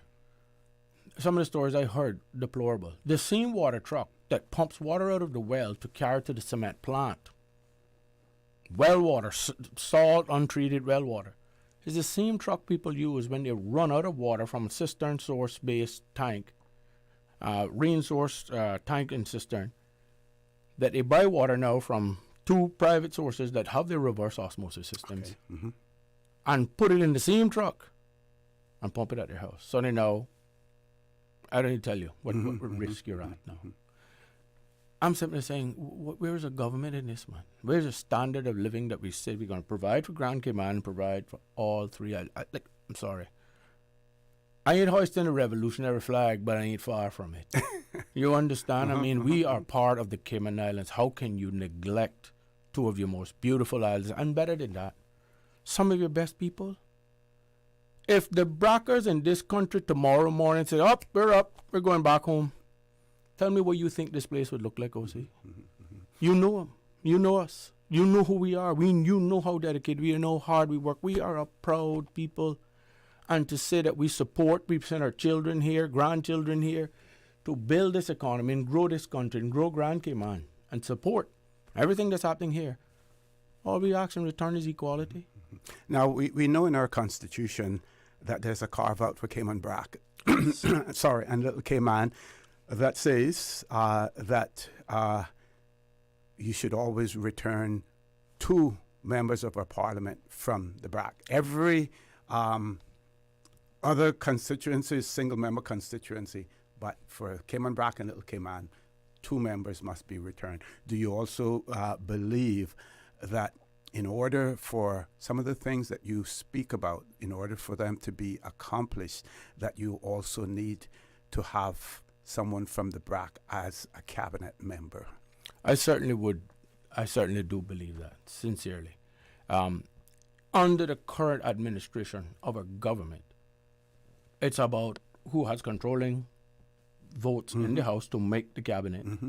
And I do believe by default, there should be a mechanism created. Those 2 islands, by just square footage alone, should constitute a permanent member. Whoever wins out of those 2, 1, select, vote amongst whatever, referendum the vote to who will represent, should have a seat at that table from an executive perspective at some point, some level. Because that is where the divvying of the money occurs. That's where the process goes. And I can tell you, knowing the man that Captain Moses Coconut is, I can only imagine the suffering he felt over his last term, where there's so many things he himself wanted to get and just couldn't because of how the government formed and how it went. And Miss Julie was fortunate enough that she was in a position then to achieve the things that she did. And it is, at some point we've got to say, what's happening, man? How are we forgetting that these 2 islands exist? Let's remember when COVID hit, where did everyone go? We had record sales of property on the bluff. Land appreciation like we've never seen. People then realized for the first time, wait a minute, this place is amazing. This is beautiful. After Ivan, Hurricane Ivan also. You understand? It came in Brac fed Grand Cayman after Hurricane Ivan. I got breadfruits personally, I can tell you. Other people got more than that. And children left from here and attended school over there while we rebuilt Grand Cayman. God showed us the way. This is how our nation works. We look after each other. Why are we fighting these? Why are we asking for basic needs? And why are our needs for basic needs? Let me ask you something, OC. let's play a game here today. Everyone in this Grand Cayman that's a foreign national, someone got to pay a permit to bring them here. I wonder if Kim and Brac put a permit process in for all the Brackers that are here, including the business owners. What the fee to the central government or to anyone else in this country would be. That's the level of people that we are. That's the caliber of people we are. It's almost embarrassing for me to come here and say, these basic needs aren't being met. These things aren't being considered. Our Port Authority building in the Brac, tremendous. As a gentleman, I won't call his name, but the man did excellent work with the little that he had to. Paint, clean the building, but it's gone. It's way past its useful date. The crane, like I said, forget about that. That thing is so old. Like I told them yesterday, they found Noah's time card inside it the other day. That's how old that crane is. But these are the things, the challenges that we have. And what's so sad about it, see, they're obvious. They're not something that we don't know. It's not these billions of liability that the government has and are on the books and no one's hiding them. These things are obvious, and we need to fix them, and we need to get on them. And I'm amenable to working with any elected group that gets to the House. The reason I chose independence, both from a very brilliant woman gave me a rationale to stay where I stand as an independent, and I've spoke to other parties. There's family in other parties, good friends that run other parties, and she said, hold your corner, Lonnie, hold your independence. But I want everyone to know, in the Brac and Grand Cayman, if given the opportunity, look, let me say this to you all. To everyone listening to me, I'm simply... And you can look into the camera. Camera's right there, so you can look directly into it when you're talking to them. To everyone listening to me today, I am simply applying for a job. My job is to work for and represent the people of Cayman, Brac, West, and Little Cayman. That's it. I have performed on the boards, I've performed on the bosses, I've performed on any mechanism out there of responsibility to reporting. I commit to every one of you today. You give me this job, I will change our two islands. Secondly, I will give you and communicate and let you know what's going on, why things aren't happening, what's the issue. I will not leave you in the dark. That has been the biggest problem with our constituents talk about. They're not sure what's happening. And a lot of times it's valid reasons why we aren't getting. But at the same time, if we communicate those things, people will understand and feel better. But there's too many things that we need that now, when you show up at the door and say we need these things, just saying, oh my God, Lon, look at the list of things he need. But I'm saying to everyone, the reason why the list is that long is because we've been getting nothing for so long. We have an airport that is undersized. You go there on a jet on a Friday night, the whole place is packed because we can accommodate 30, 40 people in there comfortably. If we experience COVID in that room, everybody got COVID. Yeah. We need to fix that. Okay. I know we haven't opened up the phone lines yet, but we did get a call coming through. So, Paul, is that a WhatsApp caller? We're going to grab the call with your permission. Sure. Let's grab the caller on WhatsApp. Good morning. Welcome to For the Record. Do you have a question or comment for Mr. Tibbetts? Yes, sir. Good morning, Mr. Connor. Good morning, Mr. Tibbetts. Good morning. Good morning. Yeah. First of all, we want to congratulate you to putting yourself forward as a candidate for the upcoming election. Thank you. And we wish you all the success. Thank you. Regarding, I hear your sentiments about Cayman Brac, because, that's your home and it should be passionate like everywhere else. I feel the same thing about West Bay. Yes, so you just don't feel bad that you got a stepsister down here, you got a step one up there. but we feel the same because we've been crying for the last 40 years through that West Bay not getting nothing. Yes, ma'am. A question regarding your two elected officials that was there, Mr. Moses O'Connell and Ms. Juliana O'Connor Conlon. Do you feel like they did fair justice to the Cayman Brackers with all the things like they explained, like you, especially like the duty and stuff, which I agree, because I don't see why you should have Claire 2 times. You paid in Cayman, then you got to pay Cayman Brac. No wonder the cost of living is so high over there. And as I said, first of all, we want to thank you guys for opening up the borders when COVID was there, because I know it brought a lot of revenue to Cayman Brac, but it still didn't cut down the cost of living over there for you guys. But it was a great help to Cayman, especially those that couldn't go nowhere else. But we want to find, if you think that your 2 MPs did any justice to make sure that Cayman Brac got what they deserved. I'm going to leave you there for your opinion. Thank you very much. Yes, ma'am. Thank you very much, caller. And I'll read another WhatsApp comment that one of our listeners said. The person said that they have been telling people the same things that you just said for a long, long time, and Brackers don't feel like they are a part of the Cayman Islands. Yes. So yes.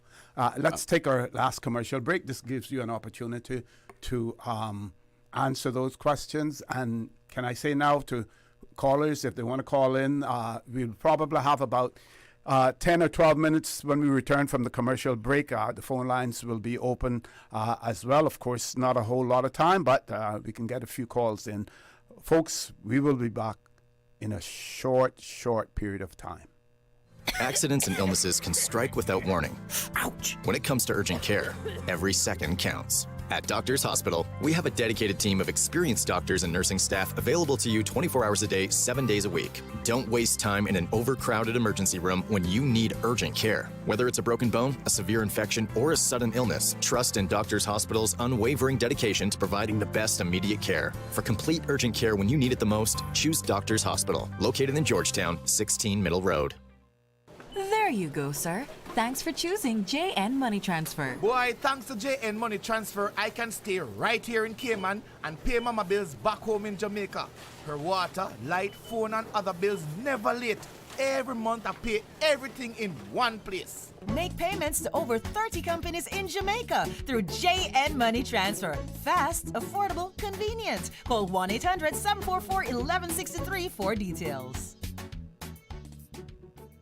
Easter vacation is just around the corner, and Cayman Airways has added multiple extra flights to some of your favorite destinations, some of mine too. Look here, they got seats available now for booking on extra Easter flights between Grand Cayman and Kingston, La Ceiba, Miami, Cayman Brac, Little Cayman, and you can even catch a non-stop flight to Montego Bay for Easter. Check it out. You can visit CaymanAirways.com, contact a local travel agent, or call Cayman Airways Reservations on 949-2311. And don't wait too long though, because these extra Easter seats always sell fast. Be sure to add your Sir Turtle Rewards number to your booking so you can earn more miles for more free trips this year. Well, I know where I'm going. I'll see you on a board a uniquely Caymanian airline for Easter. Cayman Brand Source Home Gallery is having an appliance inventory reduction sale with up to 50% off selected appliances and 25% off all kitchen packages until March 31st. Enjoy discounts on luxury brands like Foster, Milano, and more. Refrigerators, wine coolers, and barbecue grills are all discounted. All appliances are included in the sale. Don't miss out. Shop now at Brand Source Home Gallery, Dorsey Drive, Industrial Park, and save big before prices rise in April. Call 623-5000 for more details or visit us today and take advantage of these incredible deals. Act fast before the best items are gone. Brand Source Home Gallery, Dorsey Drive, Industrial Park. Call 623-5000.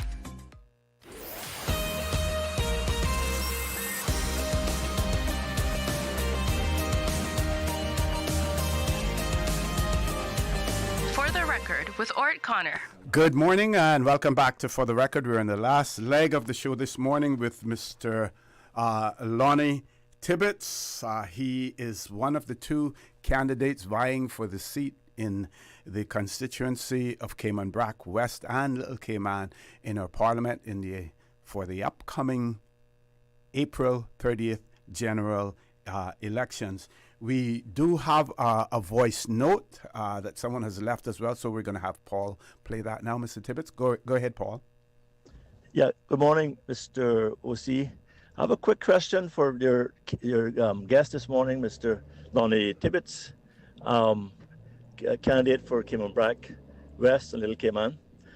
He's a former director of labor, as I was also a former director of labor and pension, so I want to say good morning to him and thank him for stepping out into this difficult arena of politics, and wish him all the best and good health and talking about the issues. The question I have for him in relation to the Labour Act or the Labour Law is, does he see maybe 2 or 3 main areas of the Labor Act that he would look to get amended or rectified if he's elected. For example, things around retirement age, things around compensation for unfair dismissal, and any other areas that he sees as being critical to balancing the needs of small business as well as employees. Thank you very much. Have a good day. Okay, I want to thank that. I recognize Mr. Mario Ebanks. Thank you very much. Well, first I want to address the lady that called earlier, and I just wanted to respond to her. Yes, ma'am. I certainly have by no means any reservations about the efforts made by the Honorable Captain Moses Kokorno and the Honorable Miss Juliana Conner-Conley. Having seen and truly understand, I want you to think about it this way. They are only two. There are 17 other members of that house. Those two people have to fight very hard to get their 1/17th, 1/18th, 1/19th, if you understand. And that has always been the trouble when it comes to, we need this in the Brac. Well, this is all we got left, and this is what we got send you. And you have to understand, Captain Moses Kokorno and Miss Juliana Conner-Conley has done wonders with the what left. I'm asking for a different approach to that. It's by no means, that was the system, that's the way it was deployed, and that has. So, can I say that there is none among us that could not have been better, could not have done something better, could not have done something more. But I can assure you, with what they got, they did the best with it, and we could not ask any more of a person than that. And they have been great representatives for our islands for many years. But to understand, the purse strings are controlled by a majority, and if you're not with that majority, we didn't get anything. And that's what I consider some of that's the struggle with this current methodology of our government right now. And I support what you alluded to earlier. The Constitution said we need to be looking at these two islands differently, and the weight of their representative needs to be treated differently. I vote for square footage. Give me access on a weighted average base, but square footage of land. Then talk to me. You understand? And you'll see how it changes the whole island, because my constituents and what I'm trying to represent is half of Cayman Brac and the whole of Little Cayman. You give me square footage and access to the government person in that perspective, I guarantee we got two different islands every month. Okay. So I think that's kind of what the constitutional scribers were thinking. Now, going back to Mr. Ebanks' question regarding the retirement, unfair dismissal, other component of the current labor law. I do not support a minimum wage. A minimum wage has a negative connotation to it, first of all. And secondly, it is used as a 8-inch roller as opposed to a pointillist painting. And that's the problem with most government policies. Reason being, we need a living wage. We need to look at what the true cost of a decent standard of living is, not boiling 27 eggs a week and eating them, which is where I think the NALC report fell short. We were drilling for oil and we drilled past the reservoir. That is what we need to look at. We also need, and the information is not far out there. The ILO releases this information. The ISCO 88 series shows an entire capture of data, growth opportunities in fields. Listen, if you have a young man, even a young lady, because I can assure you, this work can be done by young women. The electrician that you think is making money now is going to double his or her income in the next 5 years. That is one of the hottest opportunities of employment vocational right now. I don't need to tell you about cars. I don't need to tell you about boats. That has always been there.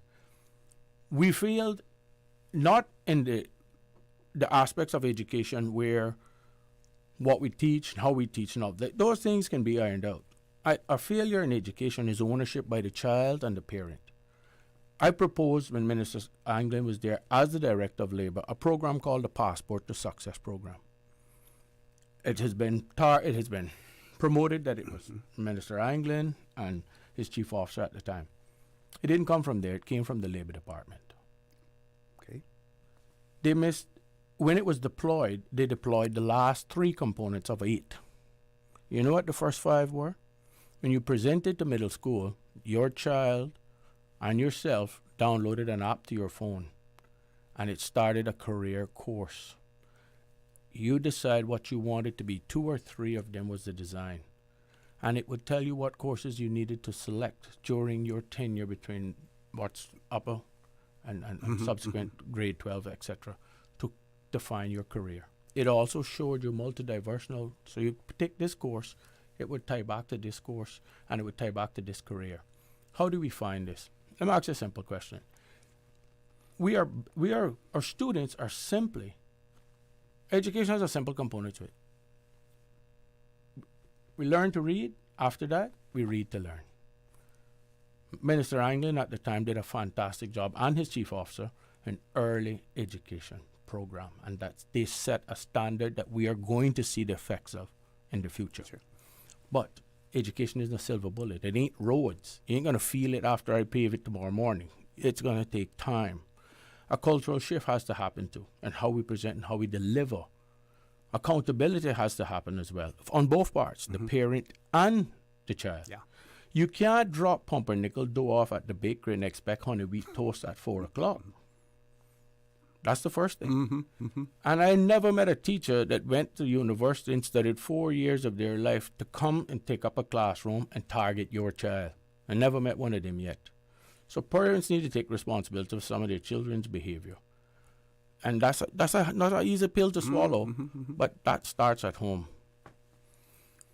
You produce you give a better product to that teacher to mold, you're going to get a better outcome. Secondly, at the end of education, any phase of it, whether it's high school, associate level, you have essentially a product, for lack of a better word, a product. And where is that product going to fit into society? How well-rounded are they going to be? You remember back in the 80s, they had to implement ethics back into U.S. university because they were graduating some scary graduates that just felt, let's just make money and just run over everything. They had to put ethics back into it and make people think and understand. Look, there's an ethical dilemma in this and how it's going to affect both environment. Environmental was the next thing they implemented to say, hey, you just can't go and build this there and poison the soil and produce things that kill ourselves. So education is still evolving.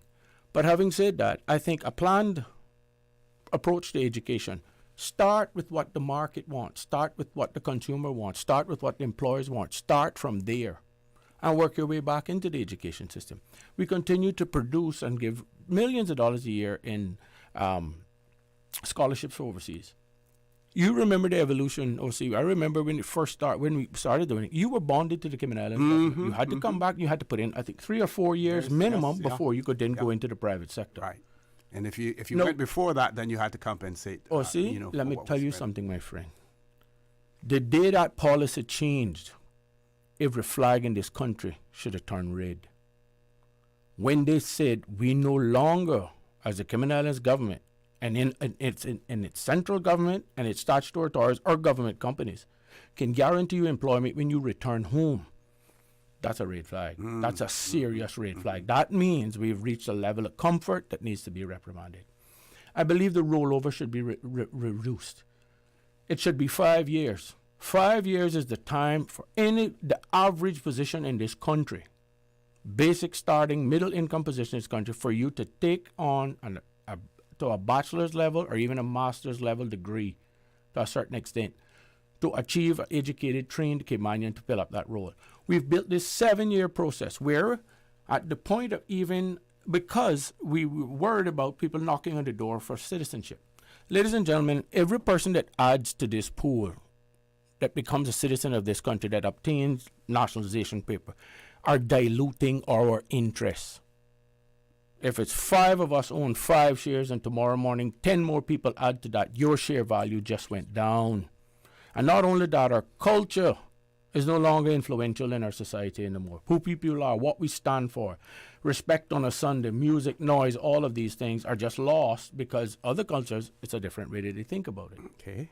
We have about 2 minutes left. I want to give you an opportunity for some closing comments, as well, and look forward to having you, more interviews, with you. You bring a lot to the table. Thank you, O.C. Thank you very much.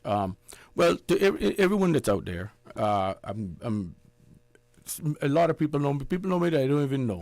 I mean, I just told OC offline that my wife and I go shopping. She refuses to take me to the grocery store. I'm stuck in aisle 1 talking to people, and she's on aisle 10.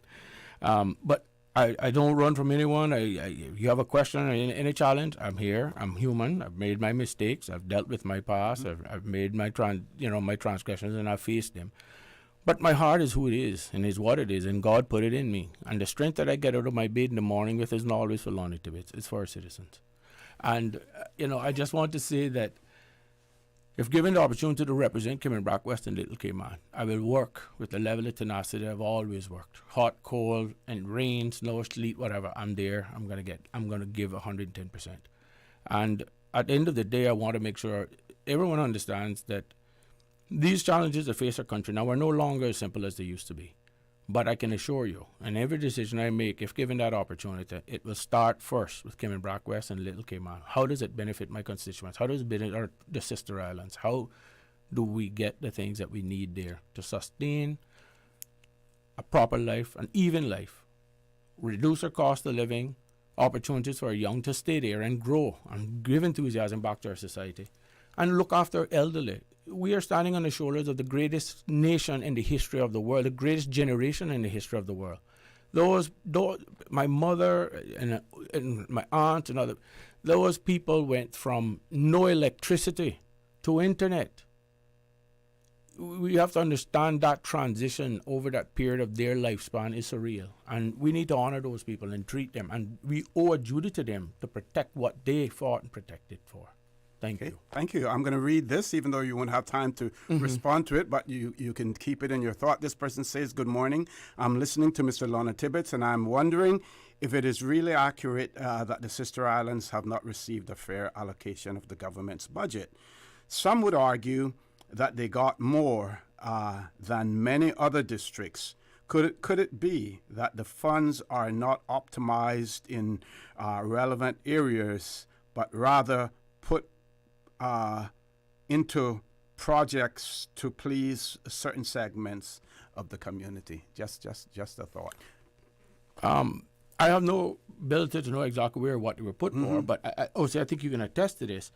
If government creates a budget line item for microphones, you can only buy microphones. Yes. So if it wasn't allocated for roads or infrastructure or anything like that, there's no other way they could be used elsewhere. Unless they got the permission to change that. Correct. Do that. Yes. Mr. Tibbetts, I want to thank you. Thank you again for being here. When we return after the headline news at 9 o'clock, we will have in the studio with us Mr. He's here? Okay, great. We will introduce our next guest as soon as we return from Headline News. Please stay tuned for the record. We'll be back shortly. The preceding was a paid political broadcast. This is the People's Radio Station.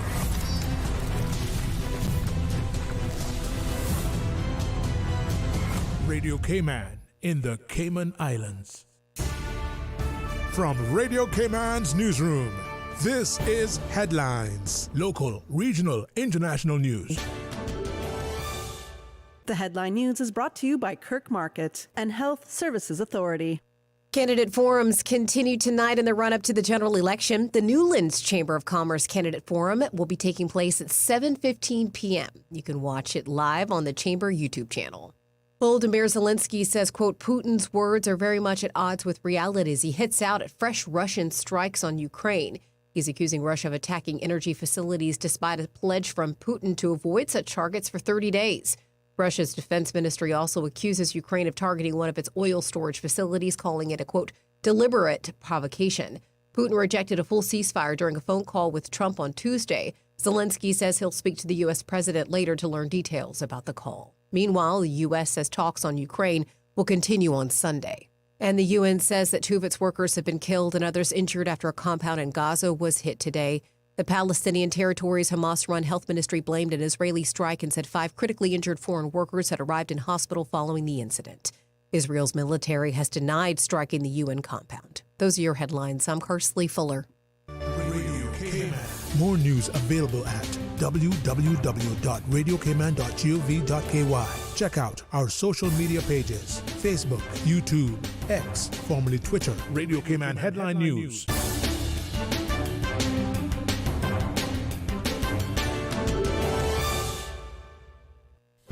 Do you have a healthcare question but not sure who to ask? Contact HSA's Patient Call Center to speak to one of our experienced clinical team members. We are here to answer your questions and help guide you through your healthcare journey. Need to make an appointment? Our team can help. Contact HSA at 949-8600 or email info@hsa.ky. At HSA, we are committed to caring for you.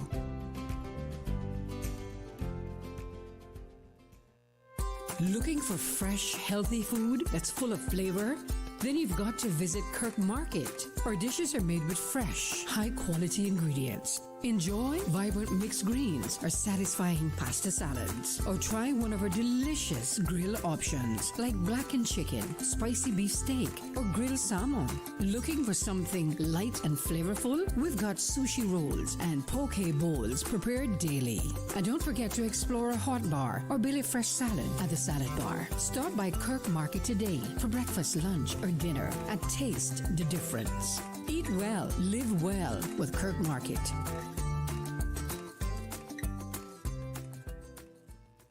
The following is a paid political broadcast. The views, information, or opinions expressed in this forum are solely those of the participants of this event and do not represent the views of the management and staff of Radio Cayman.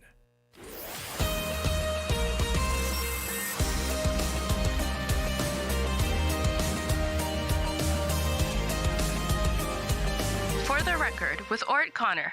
Good morning and welcome back to For the Record in our continuing series of interviews with our candidates in the upcoming general elections. Again, this is a paid slot on For the Record. It is my pleasure to have in the studio with me Mr. Jermaine Ebanks Hurlston, who is one of the candidates seeking to represent the constituency of West Bay North in our upcoming general elections. I want to say good morning and welcome to Mr. Ebanks, and also to point out to him that we received so many positive comments about his and others' performance on Radio Cayman's first debate as well. You know, congratulations to you and, you know, all of those who participated as well. Good morning, welcome. Thank you, Mr. Osteen, and good morning to the broader community, especially in West Bay North.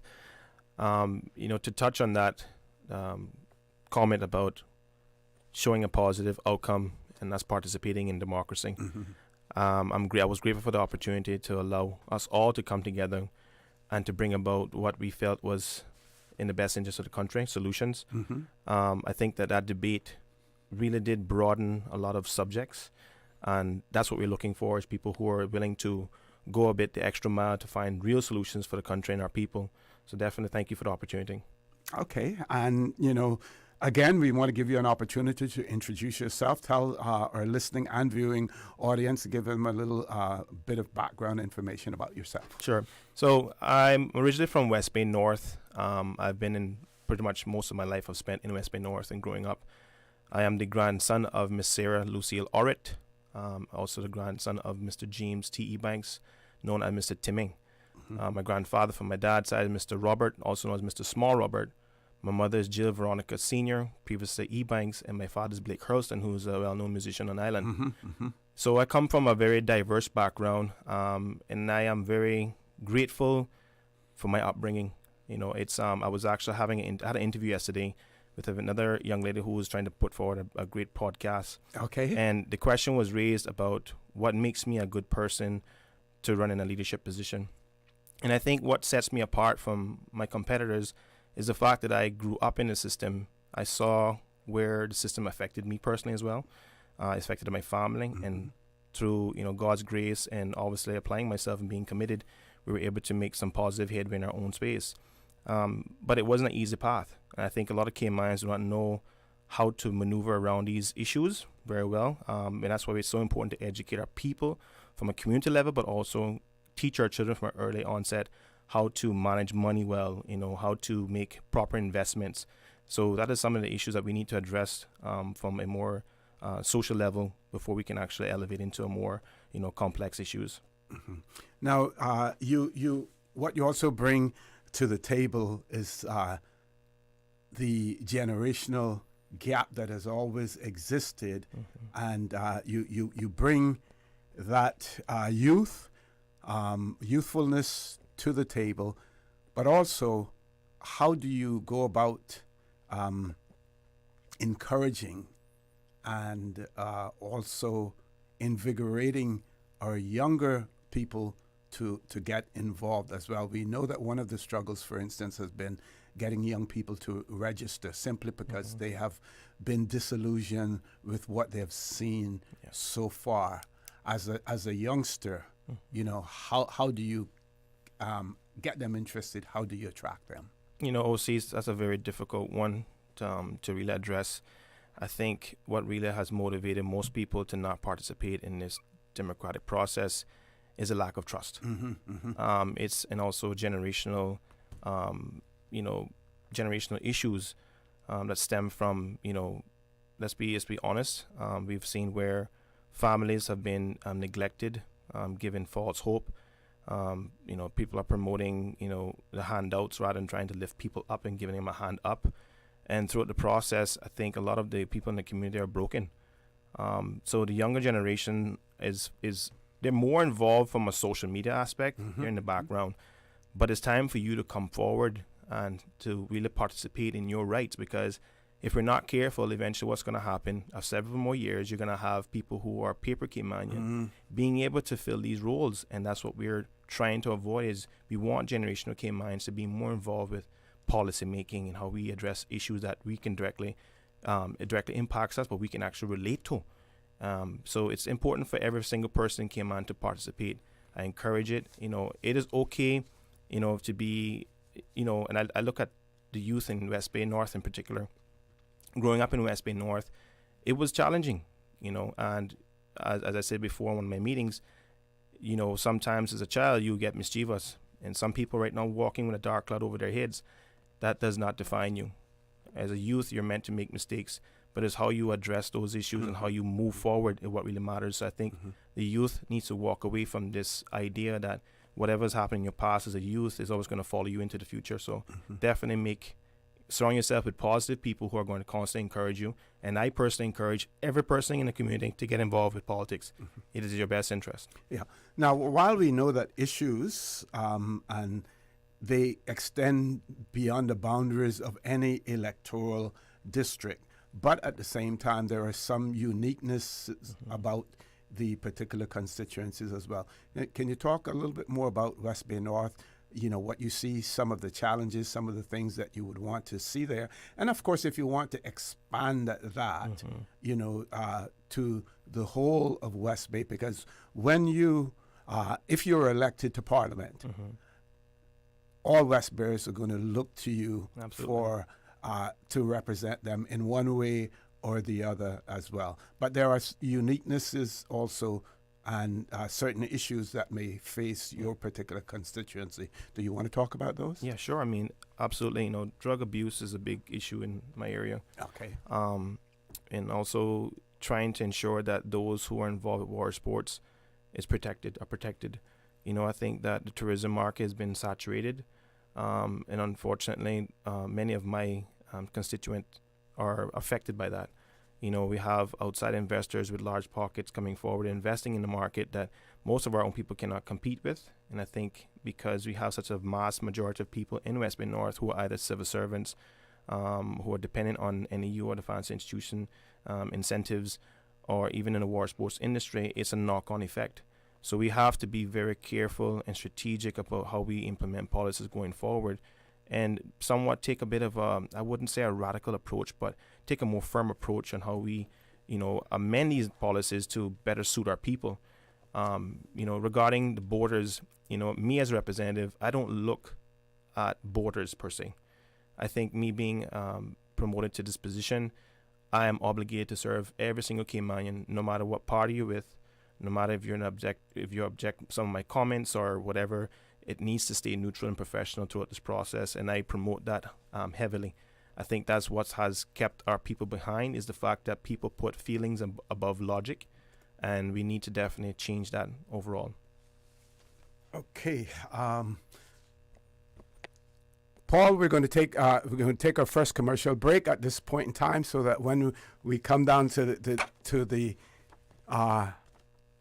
last stretch of the interview, that we can have a continuous dialogue as well. Folks, we're going to take a short commercial break. Please stay tuned for the record and the conversation with Mr. Jermaine Ebanks Hurlston, who's seeking to represent the constituency of West Bay North in our parliament, will continue. So don't change that dial. We will be back shortly. Step back in time and discover the rich history of the Cayman Islands at the National Museum. Located on the waterfront in Georgetown, the National Museum is proudly housed in the Old Courts building, Cayman's oldest standing public building. Explore captivating exhibits and learn about our unique heritage and culture. Open Monday to Friday, 9 a.m. to 5 p.m. and Saturdays from 10 a.m. to 5 p.m. And here's the best part, Saturdays are free for residents. Don't forget to visit our museum gift shop. Every purchase helps preserve our artifacts and the historic building we call home. Visit www.museum.ky for more information. Did you know that Doctors Hospital provides urgent care services 24 hours a day, 7 days a week? And Doctors Hospital's urgent care physicians have access to the most advanced MRI and CT imaging in the Caribbean, providing reliable diagnostics when you need it most. When you need quality urgent care for an illness or injury, Doctors Hospital is here for you 24/7. Whether it's a migraine, chest or abdominal pain, shortness of breath, broken bones, or another urgent need, Doctors Hospital at the top of Walker's Road. Urgent care right now. Easter vacation is just around the corner, and Cayman Airways has added multiple extra flights to some of your favorite destinations, some of mine too. Look here, they got seats available now for booking on extra Easter flights between Grand Cayman and Kingston, La Ceiba, Miami, Cayman Brac, Little Cayman, and you can even catch a non-stop flight to Montego Bay for Easter. Check it out. You can visit CaymanAirways.com, contact a local travel agent, or call Cayman Airways Reservations on 949-2311. And don't wait too long though, because these extra Easter seats always sell fast. Be sure to add your Sir Turtle Rewards number to your booking so you can earn more miles for more free trips this year. Well, I know where I'm going. I'll see you on board a uniquely Caymanian airline for Easter. At Kirk's Home Center, we can make your life much better. We got it all together. We got a great deal in store for you. From cookware to stereos, from power tools to plumbing supplies. Yeah, we got the best goods with the best price, and a service to make you smile. At Kirk's Home Center, we got a great deal in store for you.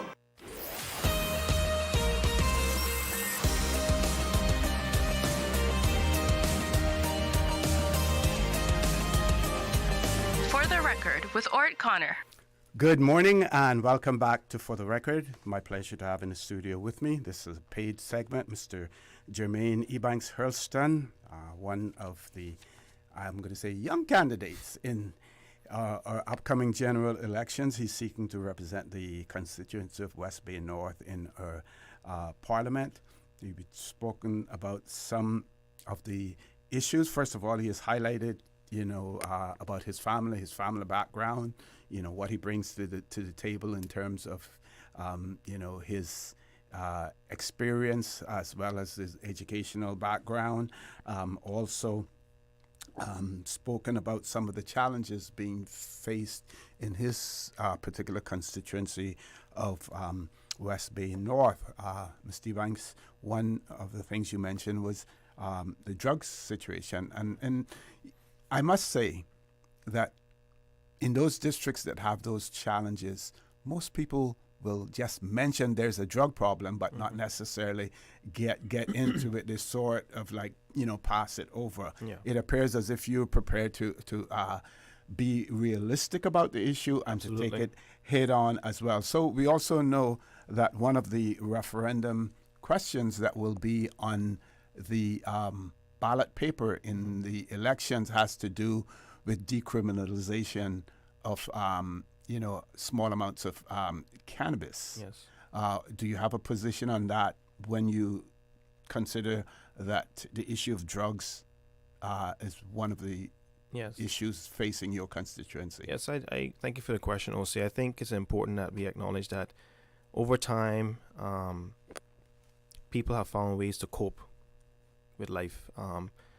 The financial burden in the Cayman Islands has, brought on so much issues. Some people resort to drinking alcohol. We're from the Caribbean. Our first choice is alcohol, from in a social setting. And then we have some people who use it for medicinal purposes, for pain management, anxiety, depression. So marijuana used in a controlled form can be beneficial. I just feel that what has happened over time, we have allowed this drug to just be run rapid through the community. And some people are not educated enough to know the effects of using it over a long duration and abusing it. The other reality is that with homes being under somewhat immense pressure, a lot of the community is feeling the effects of today's responsibilities, the issues and the red tape. People are just finding it hard to come out of this pit. And I think that's where we need to start looking at things from a root cause, not just putting a band-aid on the issue.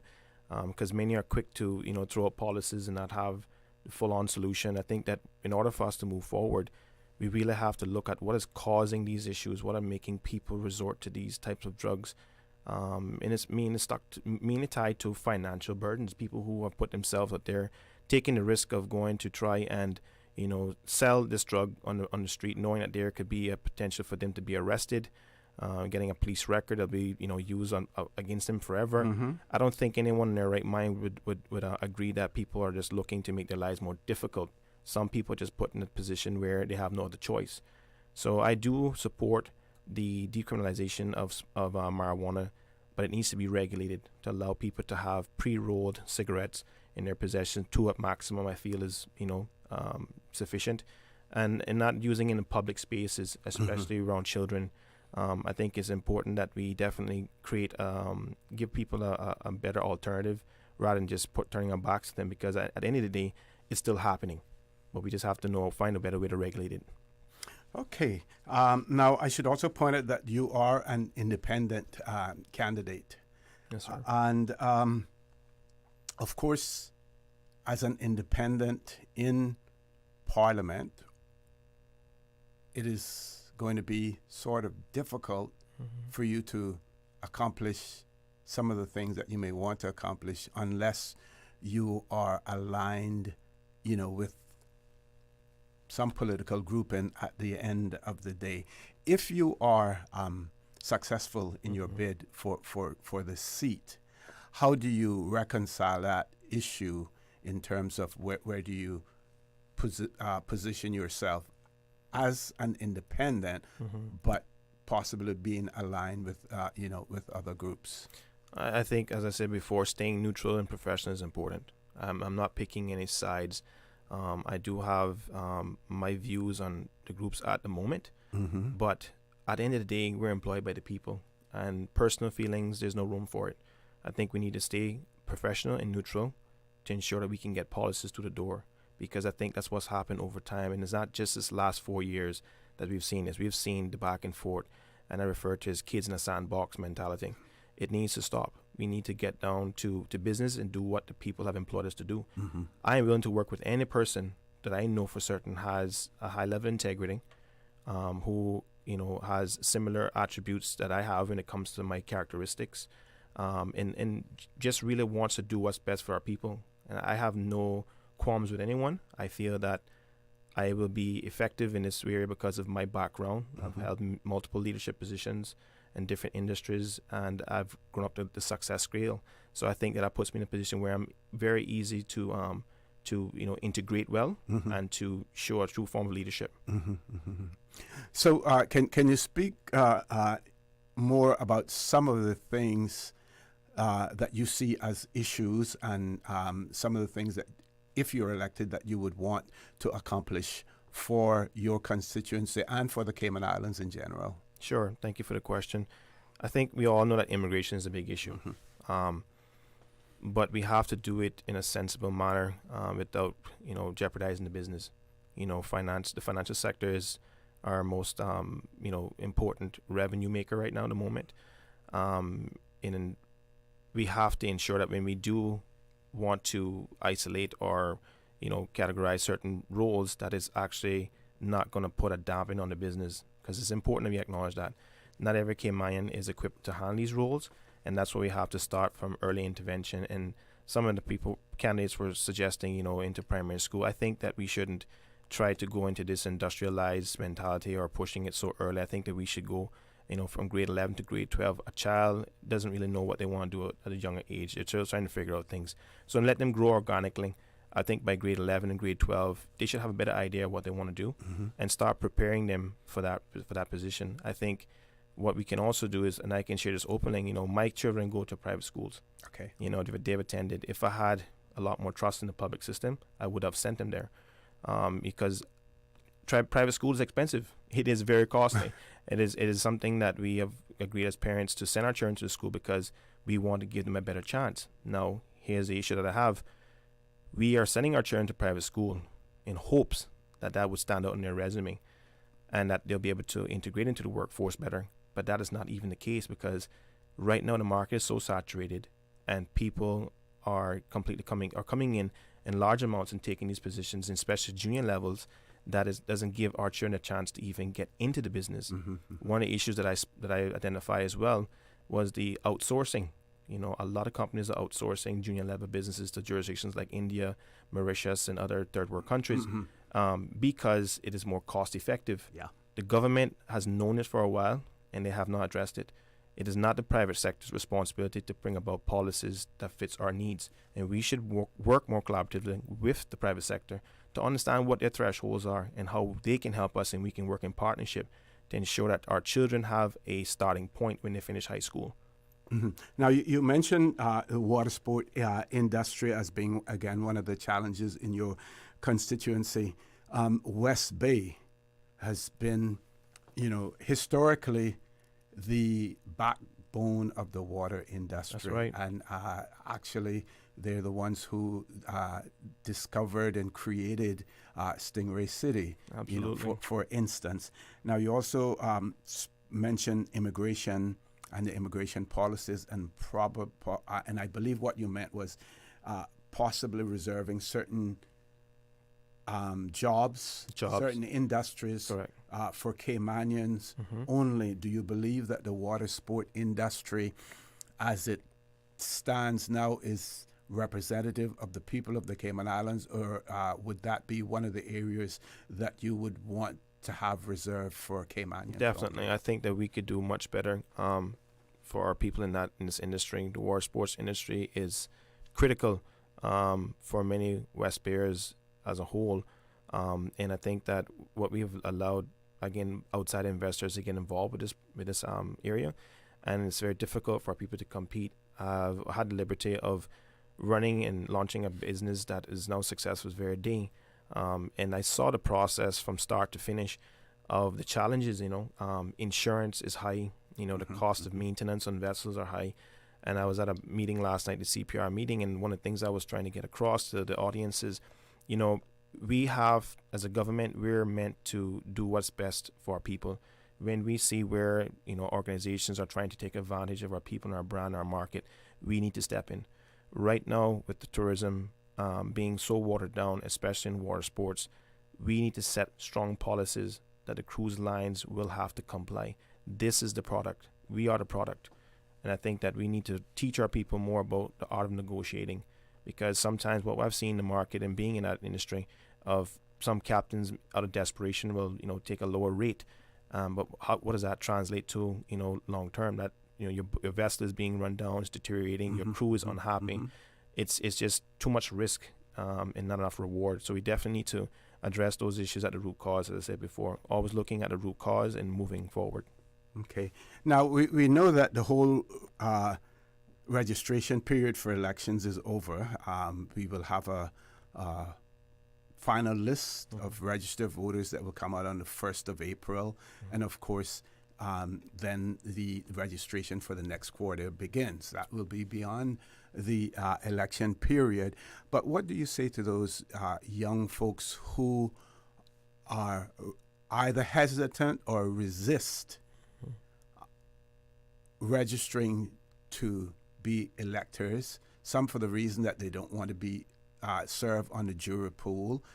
Some, like you said before, who are just simply dissatisfied with the politics and the way things have been run. What do you say to your peers in that feel that way?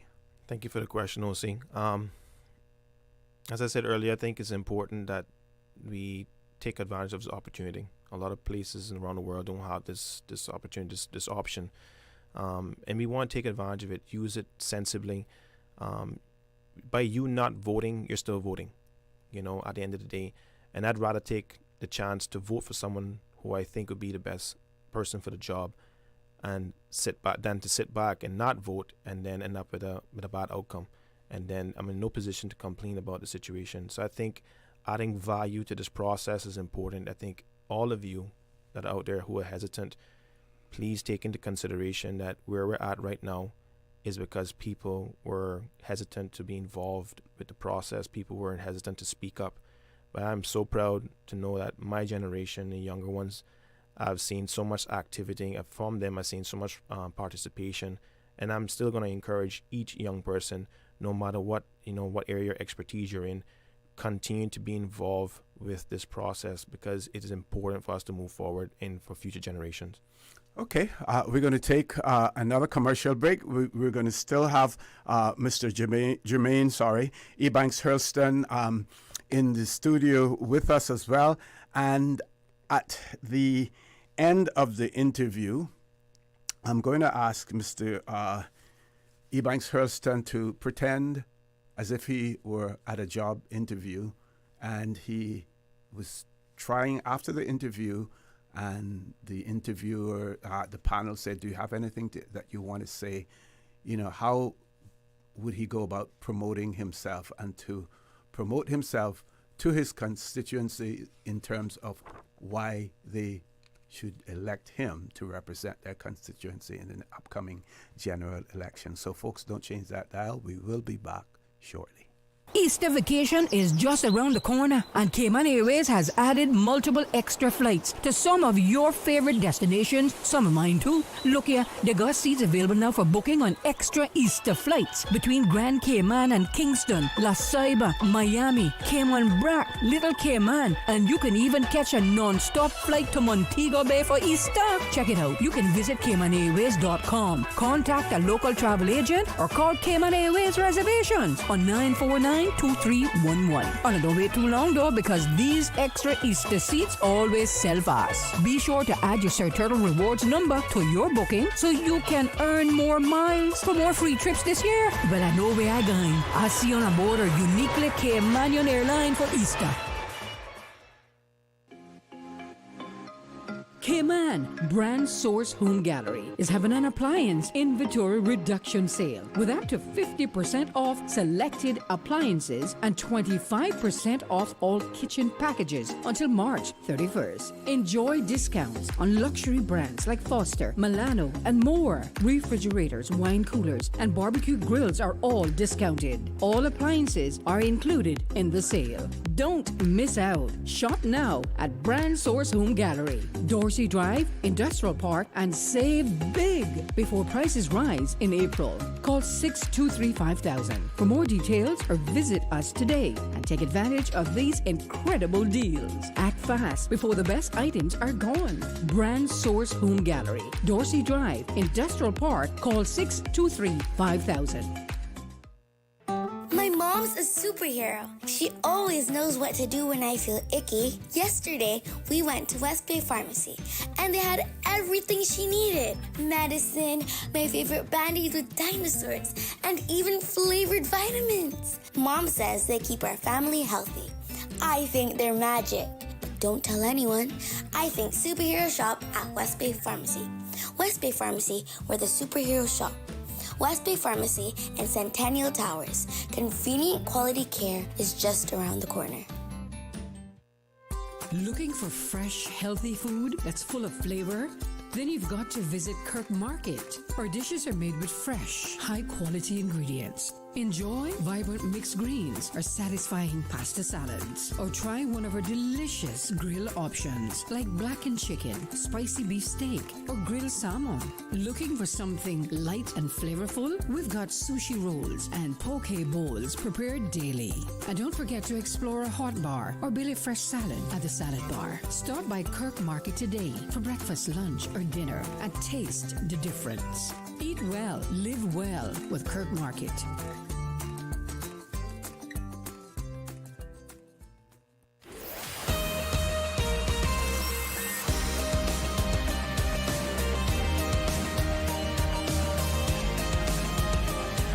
For the Record with Orrett Connor. Good morning. Welcome back to For the Record. In the studio with me, Mr. Jermaine Ebanks Hurlston, independent candidate seeking to represent the constituency of West Bay North in our Parliament in the upcoming general elections. There are two other things that Mr. Ebanks wants to talk about, infrastructure issues in the Cayman Islands, as well as employment issues and fair pay.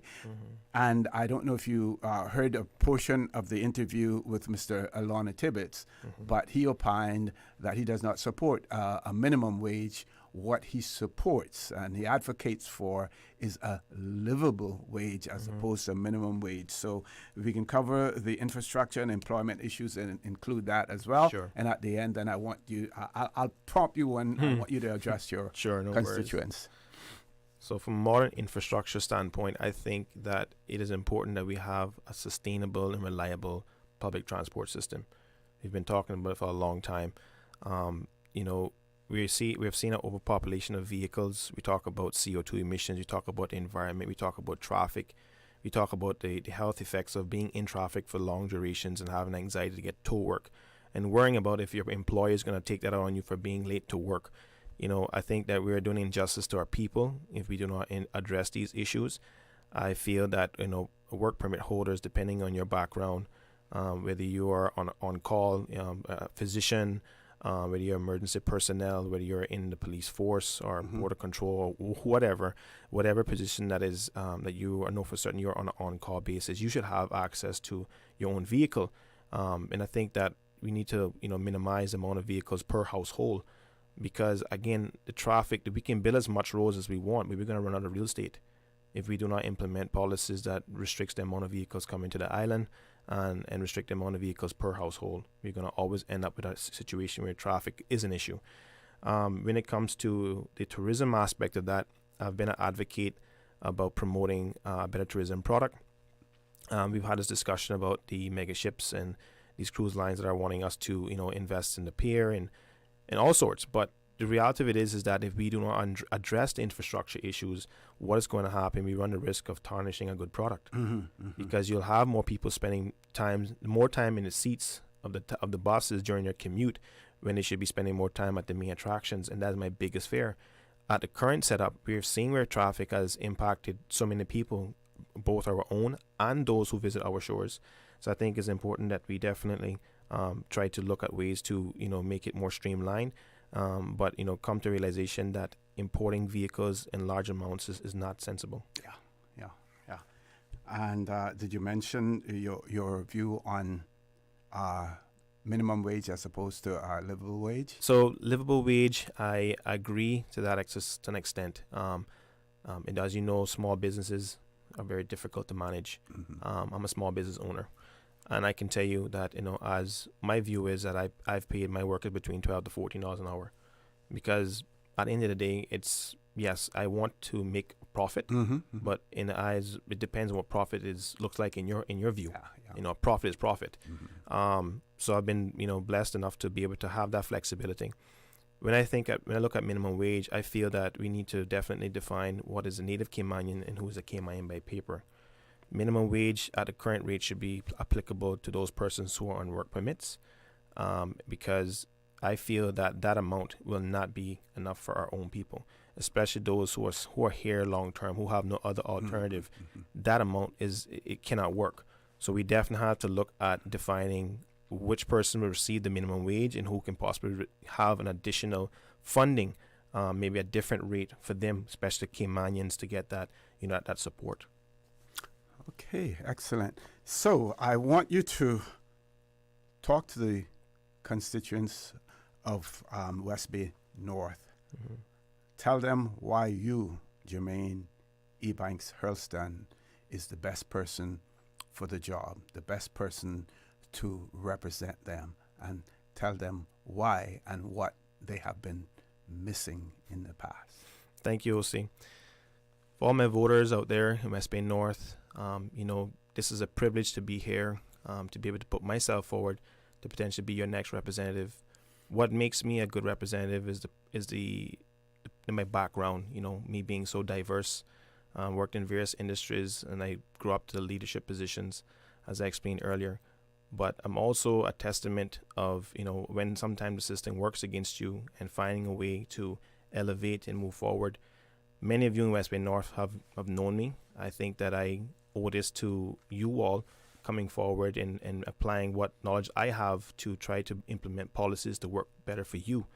Our children are depending on reliable and consistent leaders. We lack that a lot in West Bay North. We've always said that. And I think one of the biggest missions that I have is to reconnect with the community, ensuring that I'm always a phone call away, or that I'm more present on the ground. Because most households that I visit, many of you have expressed, why we're only seeing representatives when it's close to election time. Mm-hmm. There's no excuse for it. There's no excuse for it. I run a full-time business. I work a full-time job. I have a family, and I still make time for my members in the community.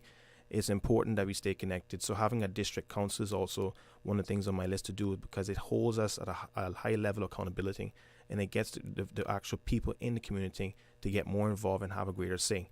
So I think that what actually makes me a better representative than I feel is the best choice is because of my background, the fact that I can relate to the issues, and the fact that I've always had the best interests of every single Caymanian, not just West Bay North, but overall all Caymanians. I've been pro-Caymanian all my life.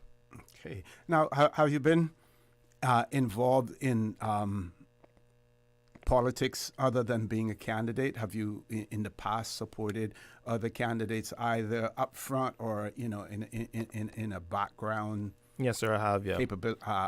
Position. Yeah, yes, sir, I have. Yeah, I've worked in the background with Miss Kathy Ann Ebanks Wilkes. Okay. I have a high level of respect for her. I have a high level of respect for Mr. Andre Ebanks as well. Andre, I had the privilege of working with Andre at one of the firms that we actually were employed by. And, during that whole experience, I found that, Andre was really working hard to implement certain programs that allow Caymanians to get promoted quicker, and, get us to be more involved with the legal side of the business. Kathy Ann was someone from Bedrock. We grew up together. She has always been someone that I had respect for. And, being in the background and seeing certain things, I was, more keen on getting more involved with politics during the last election. The night of the election results, we went to bed. We had our government formed only to wake up to realize that there was chaos. There was a horse trading happening. And I told my family, I'm not going to sit back and allow this to continue, because we cannot promote ourselves to be independent, or, that we're going to do certain things to bring about change and then decide to flip-flop on it. I think that's where we have a problem. If we're not careful, we're going to see where people are going to grow more in frustration, and I'm afraid that we may actually find ourselves in a very unfair situation. Mm-hmm, mm-hmm. Okay. Well, Mr. Jermaine, I want to thank you again for being on here. For the record, I'm sure that our listeners and our viewers appreciate what you've said and what you bring to the table as well. Looking forward to more interviews with you, and wish you all the best in the upcoming general elections as well. Thank you, Mr. O.C. Okay. Folks, we're going to take a commercial break. When we return, we won't have a whole lot of time left, but if we will have the phone lines open for whatever remainder of the time that we have before the show ends at 10 o'clock. Please stay tuned. For the record, we'll be back shortly. The preceding was a paid political broadcast. My mom mom's a superhero. She always knows what to do when I feel icky. Yesterday, we went to West Bay Pharmacy, and they had everything she needed. Medicine, my favorite band-aids with dinosaurs, and even flavored vitamins. Mom says they keep our family healthy. I think they're magic. Don't tell anyone. I think superhero shop at West Bay Pharmacy. West Bay Pharmacy, where the superheroes shop. West Bay Pharmacy and Centennial Towers. Convenient quality care is just around the corner. Step back in time and discover the rich history of the Cayman Islands at the National Museum. Located on the waterfront in Georgetown, the National Museum is proudly housed in the Old Courts Building, Cayman's oldest standing public building. Explore captivating exhibits and learn about our unique heritage and culture. Open Monday to Friday, 9 a.m. to 5 p.m. and Saturdays from 10 a.m. to 5 p.m. And here's the best part, Saturdays are free for residents. Don't forget to visit our museum gift shop. Every purchase helps preserve our artifacts and the historic building we call home. Visit www.museum.ky for more information. Looking for fresh, healthy food that's full of flavor? Then you've got to visit Kirk Market. Our dishes are made with fresh, high-quality ingredients. Enjoy vibrant mixed greens or satisfying pasta salads. Or try one of our delicious grill options like blackened chicken, spicy beef steak, or grilled salmon. Looking for something light and flavorful? We've got sushi rolls and poke bowls prepared daily. And don't forget to explore a hot bar or Billy Fresh salad at the salad bar. Stop by Kirk Market today for breakfast, lunch, or dinner and taste the difference. Eat well, live well with Kirk Market.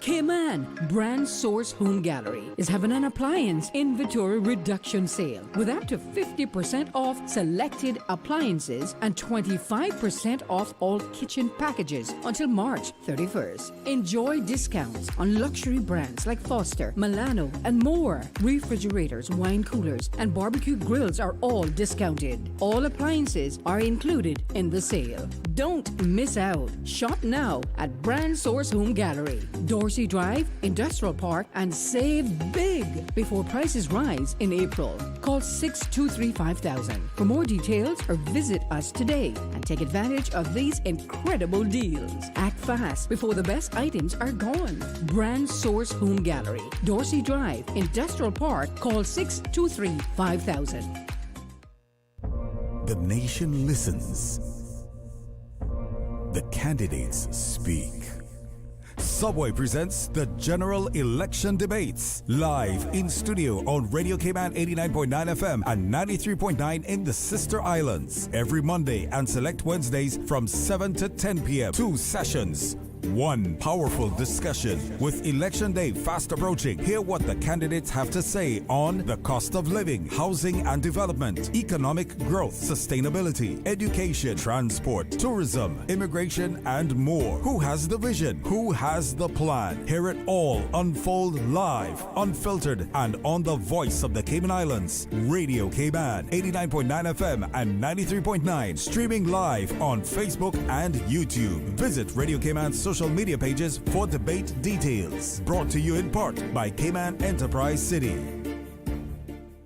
Also brought to you by Reflections, UCCI, and Yum.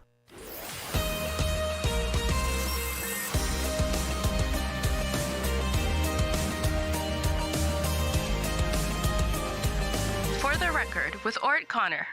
Good morning and welcome back to For the Record. We're in the last leg of the show this morning. I hope and trust that you enjoyed the interview with Mr. Jermaine, Ebanks, Hurlston, as well. We have so many young Caymanians putting themselves forward. They see it as their responsibility. It's also, when, all of us old folks, when we are gone, then it is left to them. So it is extremely important that they have a say and that they have a hand in what the future of the Cayman Islands will be, because they have to live through it as well. So that is extremely important. I must say also that this election, 2025 general election, I have never seen so much use of social media platforms as well. And while 4 years have elapsed since the last election, and so many new tools have come on the market, including artificial intelligence tools, even though I still prefer to use my natural intelligence as opposed to artificial intelligence. But those of you who like to indulge and in artificial intelligence, it's out there as well, and people are using it. So this is election that people are certainly getting their messages across as well. On the birthday shout-outs, we didn't spend a whole lot of time on it this morning because I only had one birthday shout-out, but since then I received others, and I'm doing them even while they may be a little bit late, still sharing them. So we had been asked when I got a chance to please shout out belated birthday greetings to Miss Elrita. Miss Elrita Seymour, she celebrated her 85th birthday yesterday. So happy belated birthday to you, Miss Elrita. Miss Elrita Seymour celebrated her birthday yesterday. Also, I believe that there was another one as well. Let me see if I can find that. Was there another one? When you get a chance. Boop, boop, boop, boop. Not sure. For those of you over in the Brac, I'm going to share this with you because we did have a few calls in relation to the situation at the Faith Hospital in the Brac, and in relation to the issues of dentistry over there.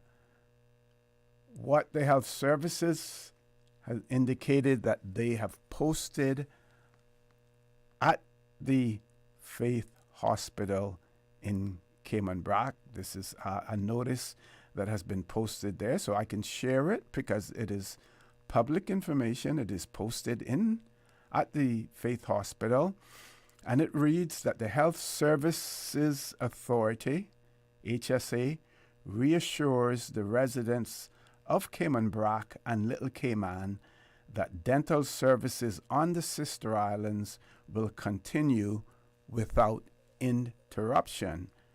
Goes on to say that dental care remains a core service which we will continue to provide on a full-time basis. Paul, I believe the WhatsApp phone there may be a call coming in on WhatsApp. Dental care remains a care service which we will continue to provide on a full-time basis, ensuring that the community has consistent access to essential services. So that is good.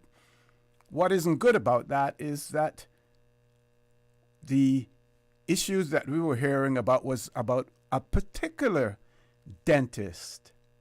And while that may involve personnel as well as personal issues, and maybe something that the Health Services Authority is reluctant for legal and other reasons to address, but that the question had to do with a particular doctor, because there were Brackers who were saying that was the dentist, that was the dentist that they wanted, as well. So while the reassurance from the Health Services Authority and that reassurance notice is posted at the Faith Hospital, it doesn't address the particular issue. And I, as an individual, can understand possibly why.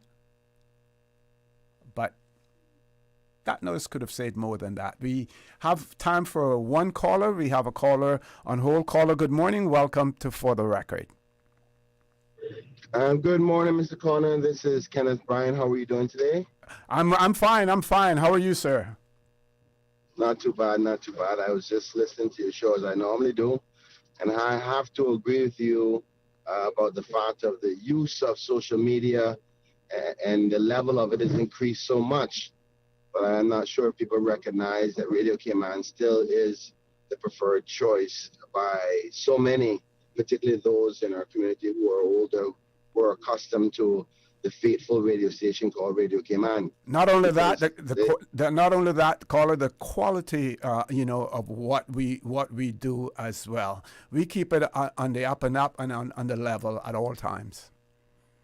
I agree with you wholeheartedly, but more importantly, is if you study the voter numbers, because every politician wants to get to the voters, the average age has only gone down to 51 years old. Oh. So still majority of the voters are what you call more mature adults who are accustomed to Radio Cayman rather than social media platforms. I mean, I obviously support and respect the younger people and their new way of communication. But if you truly want to get to the voters and the Caymanian people, Radio Cayman is the place to be. And with that being said, I'm also excited about coming on the debate. I saw you host along with Ms. Teresa Lewis Pitcairn, rather unique and in a little different flavor than the normal debate. So I'm excited about my debate. I think mine is in April, the first week of April or something like that. Okay, I'm looking forward yes. to that. And I encourage everybody to make sure to tune in. I think that's going to be in the evening at 7 p.m. To that debate with myself and those who are my opponents. I'm really excited and waiting for that. So I just want to give you some encouragement and say thank you for your great work that you do on Radio Cayman, because it's definitely more important than these social media platforms that are out there, so our seniors can hear what's actually going on, because they're not on Instagram and Facebook, at least not most of them. So anyway, with that being said, thank you so much. We'll see you. Have a wonderful day. Okay? Thank you very much, Minister Bryan, as well, Deputy Premier Bryan, as well. Paul, I believe there is one voice note as well. You, if you want to check that. Meanwhile, I'm looking forward to get feedback from others in relation to the debate that took place.